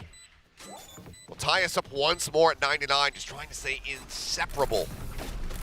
I cannot imagine having to play against PRX in any capacity. Not that that's ever going to happen in my career, but the chaos that they bring, just the way they use the Odin, and you see this with a lot of teams that use the Odin often, is that more often than not, it's not even suppression fire to keep them kind of zoned in. It's just this distraction in the audio, really muffling everything up, just trying to make sure they don't know where to look, that they can't find the other tracers, and you just don't know where else you can move. You keep them pinned in, frozen like deer in the headlights, and that's the retake for PRX. Satchel out. Reset of the blast, back to jump forward. Manya and Texture both racing over towards Rubble. Gonna be able to find one apiece, but now Texture doubling up, finds himself another elimination, but somehow Divide doesn't get that kill. Texture. As Riot just finds the elimination. I cannot believe my eyes. Last Something now player with standing. everything to do, but Texture is so hungry for it. Won't be able to get himself an ace. Munchkin, he will take that kill away. But good God, it feels like Texture just bailed Gen.G at the start of a round that they had no right to win. And that's the composition coming to play once again against PRX. I mean, if you're gonna have the Reyna, ideally you want something like the Lear that can really help you push up against that toxic screen. But without that, Manya. Oh no, not again. That's deja vu. Just give this man his ace, man. Happened yesterday on Vine, it happens here today. Again, I mean, Texture is just, he just is a content mill. It's just GIF reactions. Oh, and And Solo with a very rare smile. He's very happy with it. It's got to be something that he's hearing the comms, right? Reactions like that, knowing that your players are kind of feeling good, able to joke with each other despite it being a very tight game, and knowing that your players had the right read in that last round to bounce back. I mean, Solo looked so nervous coming into kickoff, and I can't imagine, with the pedigree that you have as a player, people globally looking at you as a legend for Asian FPS, and then, I mean, quite frankly, tanking your stocks quite a bit as a coach when you first started over on D+. Now saying, I'll take one more shot, be the figurehead here, be the grand leader for Gen.G alongside HSK, and really guide these players who are just looking for one more chance to prove themselves, and he's seeing the light at the end of the tunnel. And now another absolutely broken by a judge for something, buying down to 850. Sure, it's the Reyna. You can always kind of try to rely on that half armor, but the Outlaw is in the hands of Meteor. Don't know if something's going to account for that. Showstopper at the ready from Monyet. They feel that they can get this into a winnable position. We very well could see that pulled out. Try to turn the tides. For now, Gen.G taking things very cautiously. Spamming boxes, checking corners. And it's just going to be a stack. No early rubble fight. PRX just saying, this is the best shot we got. Again, you got to take your chances when you're on these broken buys, these ecos. Tap on the door, something on the opposite side of the box, not going to be spotted. As Meteor, he's pushing into this one, but he's got the Outlaw. Something says hello. Now he can open the door. Snatches up the weapon. He's going to look for it, gets the shot there into Munchkin, putting him down to 10 HP, but Munchkin again with a nice headshot. At least trade this one back with the door getting opened once again. PRX reading a rotation. How far forward do they want to try to push here? Looks like Forsaken wanting to maybe get posted up top of A over at rope to try to put this Outlaw to 30 use. seconds left. Yeah, they don't spawn anyone B main either, so he's gonna have a shot, but he's a little shaky with it. Just on the opposite sides of Munchkin's legs, cannot find the connection there. Munchkin somehow still in this fight. Paranoia in cross back sight. Mind Freak getting clipped by that for now. HL's sent his way. Showstopper up close and personal. Monyet putting it at the feet of block. Yeah, taking them down, but yeah, time is ticking. Mind Freak swinging around, but now caught off guard. Section comes in from the side. Spike gets planted. The jump shot there from Divide. Good for one. Caron quickly shuts it down. 11-9. Gen.G 2 rounds away from moving up 2-1 in this series. It's a Hail Mary from PRX, but one that was worthy just because of the timer. The Mind Freak had gotten just one kill up into that tree a bit earlier and really shut that down. But Texture's just so fast with the reaction, peeking back out right at the 5-second mark. So Munchkin had a little bit more to share just to make sure they can close out this map. And they're ready for it. Showstopper online for Texture. Smoke down, aggressive push out of B. Just to clear the turret for now. You're back away, avoiding that aggression as Munchkin, the lone operative now. Taking quite a bit of space over at A. Seems like wants to see what the rest of the team can report as far as the setup here on B. The smoke as well going to be coming out of Mind Freak. Both of those now on cooldown. You just have the double tripwires right up close to the entrance here for Forsaken. It's a bit of a gamble, especially with the Raze, who has a showstopper. I spotted him. No movement here from the PRX camp. Not necessarily believing that this is going to be a stack. Careful here. Oh man, it was a double for the jump. I thought it was one above, one below, but you really want to take down the showstopper. Forsaken has the read that that's going to be the execute. You know the ult's online. Munchkin dead. Something finding him as he tries to cut across to the rest of the team, and there it is. The trapwire coming through, has the reveal, but the Haunt also finding Forsaken as he tries to backpedal, get himself out to safety. Rocket, he goes too deep. Kill not going to be 30 found. seconds left. Meteor dueling with something. Manya finding one, trying to push back up. Take some space here on the side. Lakia able to shut it down.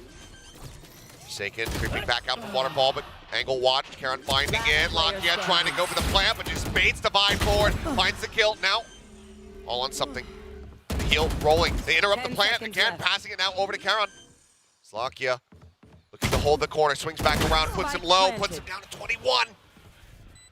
Spike planted. No leers, no dismisses, no nothing. So Haunt goes out. Something now revealing himself. Another smoke invested. He's looking for the cross. He's trying to get the headshot, but he cannot. Karen stands tall. 12-9. Gen.G now at map point. Lakia with the mind games, running across the screen one last time before peeking to make sure that something doesn't have the opportunity to disrupt the plant. And yeah, it's back-to-back rounds where it got dicey with the timer. But Gen.G keep their calm. I mean, PRX had some decent setups here. It's unfortunate that Forsaken, not able to get that initial kill. Blow something up. Bold call to shift that spike over as well. So few seconds left. Want to make sure that they can try to get it planted down, but now PRX looking to fight fire with fire. Something finding one. Mind Freak getting texture. It's just a quintessential PRX round. We now find ourselves in a 1v2. Yeah, you still have all your setups for Cypher on the other side, so just stay doubled up. That's the game plan for PRX. Surely they'll just hold that rubble. Not sure if they'd be curious enough to push all the way through this toxic screen. Munchkin wanting to go to B. Trapwire is there. Toxin screen down. Destroys it. Just going to be a plant here into the open. Does he get the read that this is going to be approached from main? No bites to speak of. Just way in the top B. Flush against the wall. He's going to want to pop that poison cloud. Yeah, try to act like he might be hiding in the smoke as well. Just some extra distractions. We'll see if it works. Smoke comes down. Here's one. Poison now coming down, and they're just holding for this one. The spray. He gets him off the defuse for a moment. As Mind Freak swings back out of the smoke, he's able to collect the kill. PRX hanging on by a thread. As they decide who wants to defuse it. Yeah. If there's any weapons they need to try to recover. PRX, they keep themselves in this game. 2 rounds. They try to take us into overtime. You just know it's a good match so far when we have back-to-back of these rounds where the double left just have really good teamwork. You see Forsaken sticking it and then goes for the spray first, gives the chance for Mind Freak to pop out as Munchkin is distracted trying to fire back against the Tracers. Small things like that really make the difference between a clutch and just a standard 2v1 victory. Now the Odin for Lakia really trying to bully their way and punish PRX for pushing out aggressively. Seekers at the ready here from Devi as well. Once again, I mean, they're looking to take the fight again over at A, but Gen.G say, we didn't like how that went for us. No, we're not going to try to challenge into it again. But that's all of rubble cleared. A main cleared. I mean, you could just leave one person holding here and you have the entire map figured out. Here. At least for now, especially considering the trapwire is still set up. Double push in towards B now. PRX expecting that this is just going to be a pile into the site. Oh, this is good from Gen.G, though. Before the 1 minute mark, they're going to reclaim some control. They heard the footsteps, it sounds like. Munchkin making that call immediately. Now they know Prowler to check. Double push out, turn for the flash. Meteor. Himself safe for now. Now Manya going to be taken down. Tuck into the corner. Meteor trying to survive, but cannot. Ends up falling. That's that potential lockdown now taken away from them. But if Gen.G get to the site, they still do have that pit that Munchkin can invest. Yeah, Devi going to be looking to use those Seekers, but you're going to have to give up the site for now, so it has to be used to try to attack through the pit.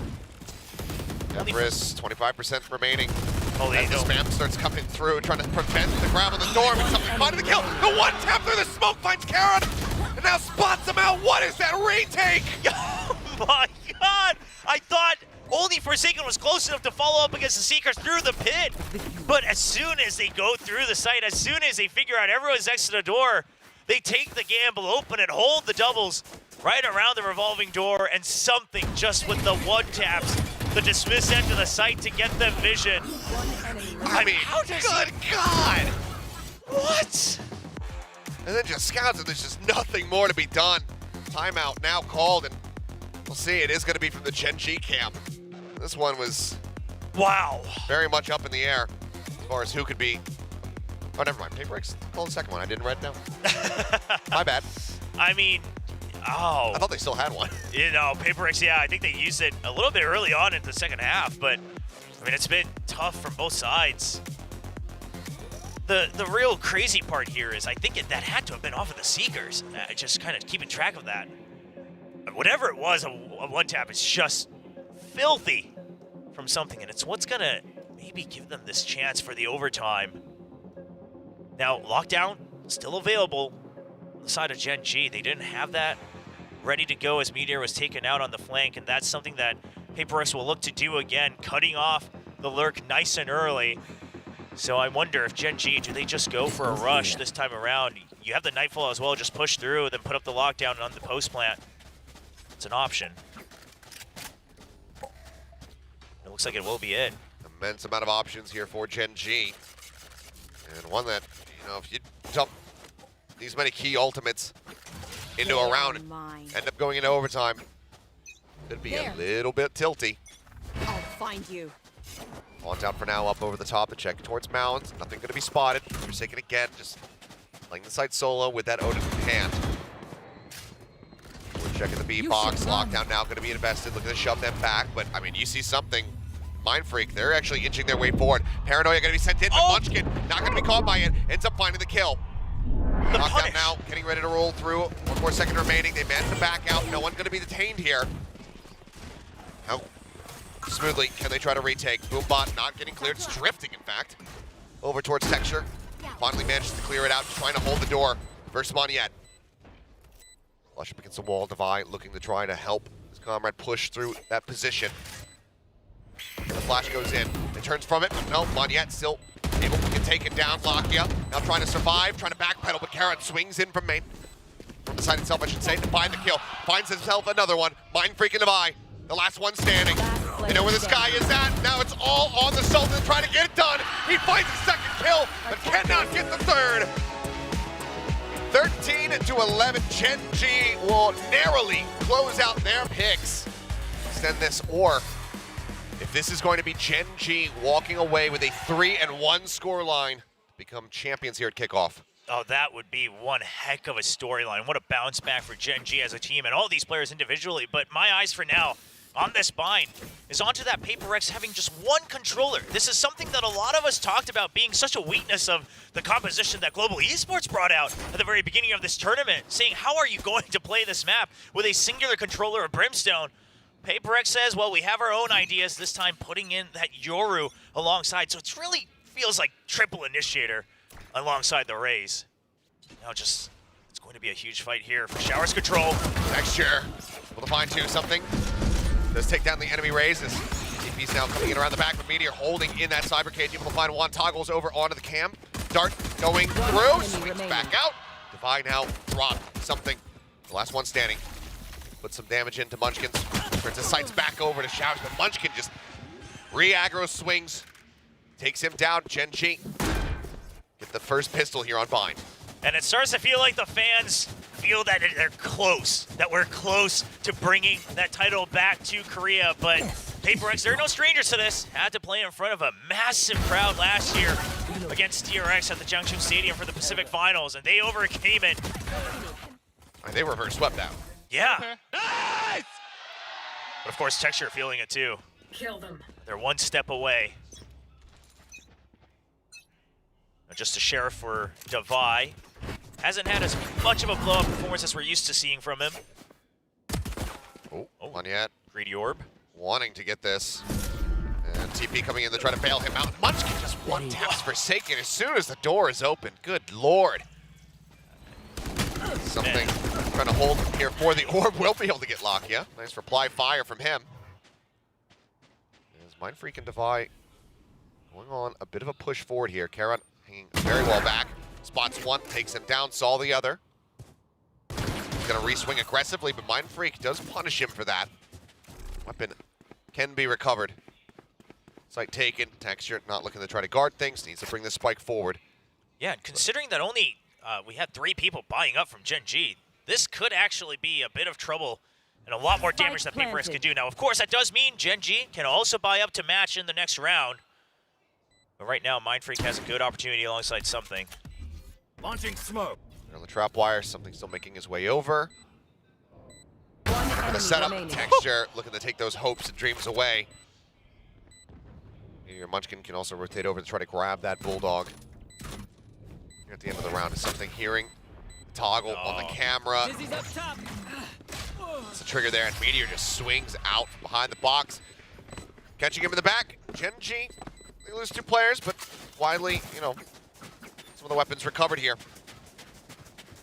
It's 2-0 start for them on Bind. Yeah, great start. And a good read, too, that it could be the split just to try to take away more weapons. You know, having that Cypher utility set up across all the different ways that they could get taken out here on the retake. Wow. Good. Yeah, just keeping calm. They know they're close. Don't want to overheat just yet on the 4th map. They haven't won it till the very end. Neural Theft nearly online already. Meteor just 1 charge off of that. It's Forsaken getting darted. Just staying tucked for the time being. Yeah, and we're seeing this a lot with the teams that are experimenting with the Yoru that, again, with the Sky gone, you know, not able to just constantly cycle through utility to check B long, you have to kind of invest 2 people there alongside the flashes. Now they've been pushed back. What? Okay, Meteor. Neural Theft now online.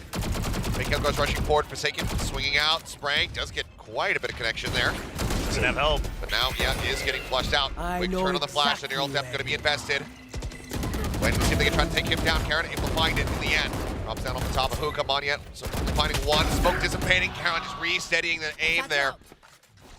As Blast Pack Last player standing. sent forward. Volley out from something. Will be able to find the elimination, but now it's all on Money. And he takes Meteor so low. Now the heals come in. You have to save. You don't have anything to work with, and you're already going to be down 3-0. And not the start that PRX was looking for on their pick of Bind. Haven't shown it this year. They've been known to be the leaders of the Yoru compositions on Bind. Really brought it forth for the entire world to see last year. Just going to say tucked right alongside this trap wire. Doesn't want to give them any inkling in case they come for the hunt. The crazy part is they know, right? Because of the double trap wire set up, but they're not going to risk anything further either. They want to snowball the lead as much as possible. And just being wary just in case. Maybe he had another blast pack left over. Did use 2, I believe, onto that site, but not taking any chances for Gen.G. Yeah, and that's a big one because, I mean, Lakia went into that with just the Ghost in hand. Carries over one of those rifles, so it's only 1 weapon lost here for the side of Gen.G. I mean, Meteor already has 5,000 creds banked up here. It just hasn't died. Yeah. Activated that first Neural Theft already. Okay, okay. Oh, okay, yeah, just going through the comms as well. It seems like that's what they talked about during this break, just saying, don't get overly excited. Let's just win and then celebrate. And they're only 10 rounds away. Oh, Anya looking to up the pace, trying to catch somebody off guard there with that carryover rifle. Successfully backed away, though, is Gen.G. Now turning their sights once more over towards the B side. Trailblazer rushing forward, not catching a glimpse of Devi before he makes his way back over in towards Elbow. The walk down, the drop into the smoke and Texture. He's taking him out. Spray as well, softening up Monyet. The paint shell does come through. We'll interrupt the plant for now. Shift it around now within the tube. Spike planted. Thrash.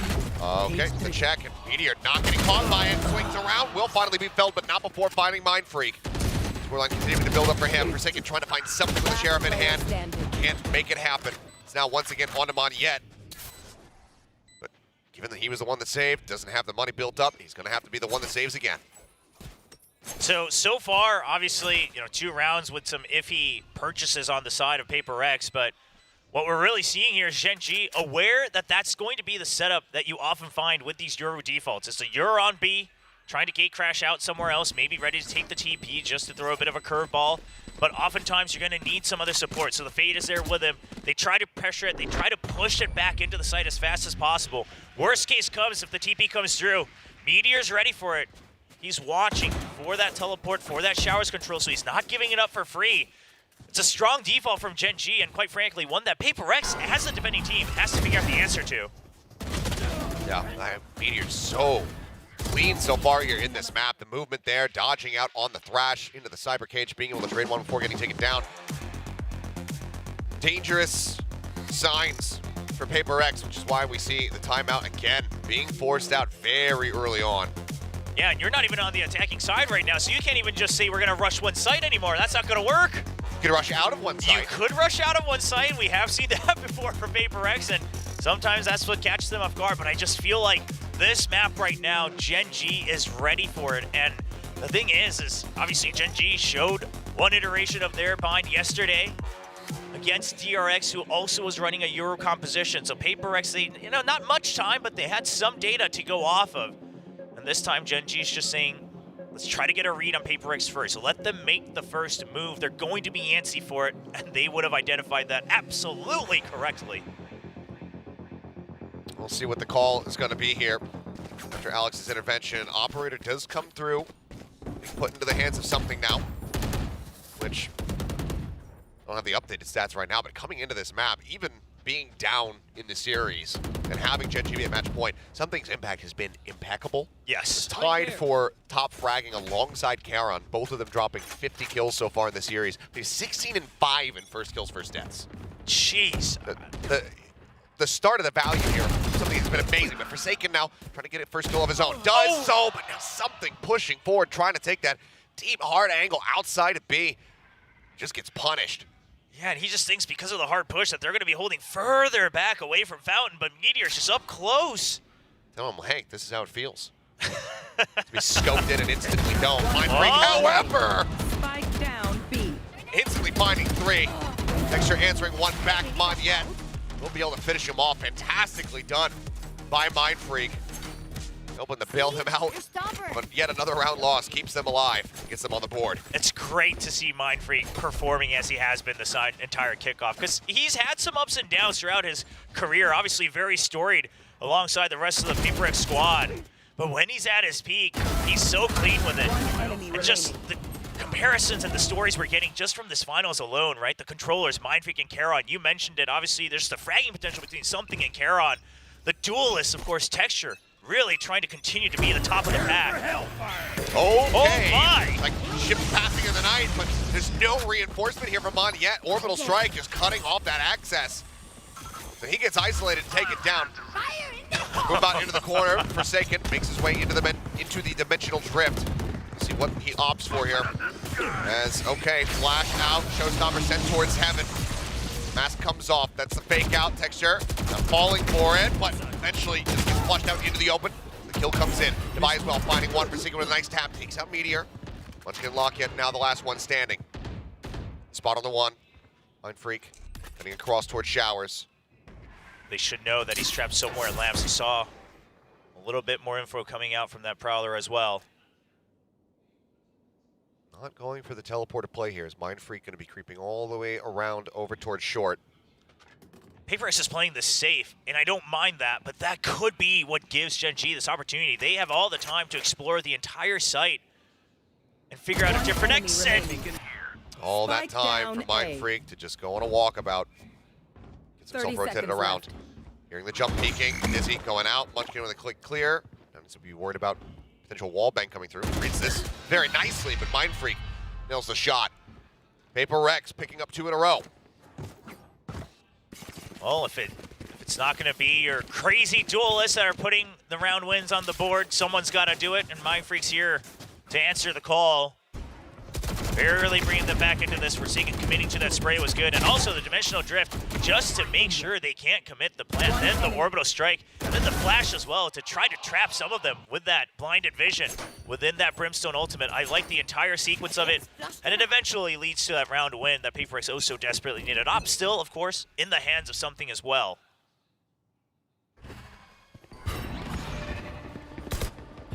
On out, Lakia actually does swing. Getting marked by in there. Aaron just holding back to see if there's going to be another aggro push out from something with his op. But that does seem to be the adjustment that they've made since that timeout. Not pushing entirely out, not full W gaming, but they will force the hand a little bit. Make sure that these default setups for Gen.G can't stay the way they are. Getting the read that Gen.G's playing this offense like a defense. The classic Forsaken Yoru. Clone out, jump peek. Not going to be spotting anything here.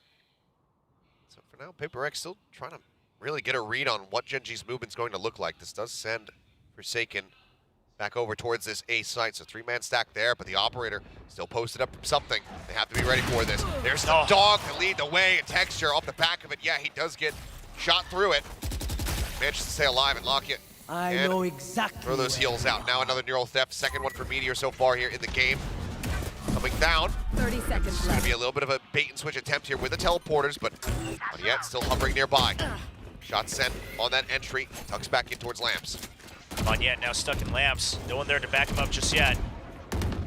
Shot flying. It's actually Monyet finding a kill. I've got Count on your going to be taken down. Picture quick on that reply as One Meteor just enemy remaining. dancing around inside of the cyber cage, and as the kills come in, the cleanup will be there. 4 members still standing. Gen.G answering back with a fifth round win. That's a really well read round. A quick adjustment to PRX. As soon as PRX starts to pressure the initial default just a bit, Gen.G just cuts all audio, doesn't invest more util, creeps up to the starting line, which this time is a little bit further behind, but it's going to be that entry point into B long. They want to suss out this operator. They get it correctly, and that's what you get when you're not using something like the Raze or the Jet. You just have no escape. And Munchkin following those Seekers, leading him to victory. Battle out. Wide peek from Texture, just looking to get swung out by hearing a decent amount of noise. My ult's ready. Wisely decides to creep back. Just has a stinger, so that range not going to be doing him too many favors, but Forsaken, what a shot! Right above the Trailblazer. Yeah, finding Texture's head, taking him down, eats a bit of damage here. Now spamming through the cyber cage, trying to find the shot. Lakia will be able to get something. As Forsaken, still just trying to come up with the goods, can't do it, but Mind Freak Spike down B. continues to help deliver alongside Monyet with a showstopper delivery. They will shut down the attack, and PRX will keep things close. It's an excellent setup from both Forsaken and Devi. Devi, of course, just backing out, holding the cross from elbow. But it's Forsaken who not only gets the first shot, but sends that fake gate crash early on and keeps him tied up, buys all the time One enemy. for the One backup to enemy come remaining. in the form of a showstopper. Great re-entry from Monyet. Yeah, There. beautiful. Finally getting a little bit of that shining moment as that Raze. He's really been thrown into a couple islands here by PRX. He's finding his footing, and it's a push out from PRX. Mosh pit over the top, right off the rip here as Forsaken goes rushing forward, managing to find one, but the trade back is even better for Gen.G, finding 2 kills. Trailblazer cleared out the volley to try to slow, but Meteor looking forward into showers. As soon as Mind Freak realizes it, he's already dead. 4 players alive here for Gen.G. Prowler scouting one, and Monyet just bouncing forward. The boom bomb will kill off Texture. Take what's useful. Meteor finding 3. Again, just 2 charges away from yet another neural theft as Gen.G lock in 6 rounds on this attacking half. Now, again, looking at the competition, as crazy as single controller does sound for either side of Bind, you gotta imagine that all the projectiles they can throw on and execute benefits PRX a little bit more for the attacking side. But all things considered, it does feel like PRX is just not used to losing out on these trades. Yeah, they push out. They lose 2 people to 1. You've already invested a molly. You have to use a second one just to buy time. But after that, you have nothing to delay. Gen.G does not respect it. They just push through from both showers and A short. I must wait a moment. Quick clear on the cam. Dart not found, but looks like Gen.G not looking to waste any time. Teleporter going to be instantly taken here. So Meteor will be watching the back line. TP actually back over towards the defender spawn. Hot flash going to be sent out, but Texture turned just enough to be able to regain his vision. He shuts it down. Buying something again. Pushing forward, but ultimately may have to just call for the save. You know what's crazy is Texture anti-flashes away from that by looking down because it's the Euroflash bounced up on the pop flash and then flicks right back up. You could have just stopped the sentence after saying texture. Yes, he is crazy. You are correct. Sometimes a little long-winded on my commentary. Oh, just impressive, this guy. Again, I can't help but emphasize the point that tournament of his life. And he's always been great. Lockie on the hunt attempt will be staved off. Actually, just making sure there's no attempts at some ninja diffusery going on here. Make his way back out to safety here. A damn near flawless round for Gen.G. Now 7 rounds on this attack side. And I agree with you in regards to PRX's comp likely having just, better legs under them going onto the attack, but eventually you do hit a point where it feels like it's the point of no return. Yeah, and I think that's right here, right now. A little bit left to the ground and flicks right back up. Not surprised about this timeout. You want to get these last 2 rounds. And obviously, I mean, the 7-5 scoreline, is the halfway point as close as you can get without being a 50-50. But really, more than that, as you mentioned, you need something to hold your hope on. And it can't just be, we absolutely have to win the pistol. You need a little bit more than that, especially with a risky composition like this.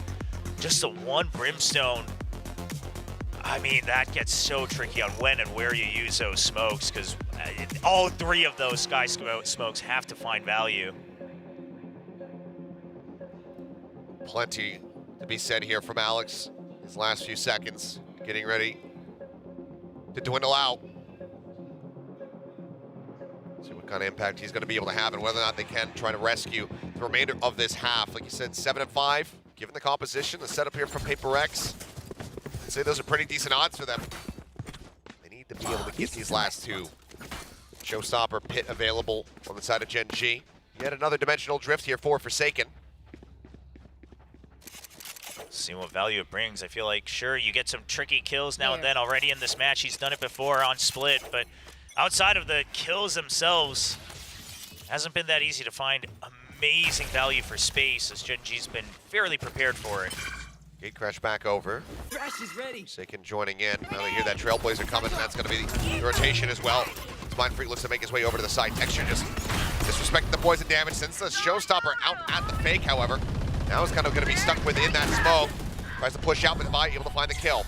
To get him down, the pit's going to be invested. Thrash jumping forward. Doesn't get the detain onto anybody. As the Seeker rushes in. Looks to just slow him up. Forsaken jump in the corner, however, catching Lakia with Util in hand. Takes him down with a shorty. Draws down that Phantom. Finds another kill. Meteor now gone. Karen forced to the other side. The tap onto the spike. The swing out. Munchkin gets through! But something will be able to clean him up. Wow, Munchkin with the Clad 2, and then something to answer right back as they line up through the tube.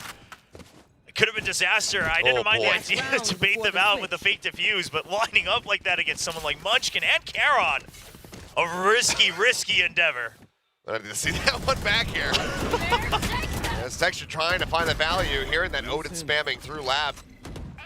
Good covering fire from Divide. Wingman's on defuse. One enemy remaining. Jimpit lupa, you can earlier Jimpit. I mean, something with those 2 kills in the back end. Whew. Bailing them out when it looked like it was going to be very painful. PRX now up to 4. still have that dimensional drift as well. The Odin for the pressure. Oh no! my God. How does he win out against both? Well, speaking of 4s, I believe that's the 4th year old step from Meteor Cage trigger. in this half. Not the spot on a Mind Freak. Flash goes in. He swings around the box. Meteor now maybe looking for an ace. Some of the crowd start chanting it. Forsaken sprinting around, trying to identify the positions here of the Gen.G members. Odin in hand, just wants to start slow swinging onto the box. They double face him. Karen will be able to take him down. No ace to be found, but a 4K and a flawless round. I'm sure Meteor is more than happy with that. As Gen.G will start off bind. Leg of it. Well, it all needs to begin right here.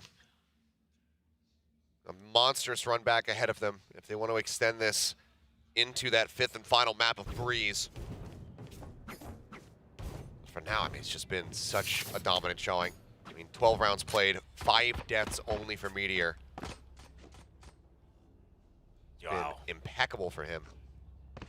Yeah, such a clean game from Meteor. As that Cypher, and what a pick against this composition and this team of PRX. Another good example of how to just turn a crazy, cracked duelist aimer into another stable role here. See what PRX want to do, ultimately for now. Everybody very fanned out. Cypher Util set up here on the A site, but Meteor still going to be playing over towards B. Seems like they're very much expecting that PRX are going to end up going towards the site as Lakia. Pixel out of place spotted. Mindfreak sending a warning shot. And now the forces of PRX start gathering up, getting ready to attack the A site.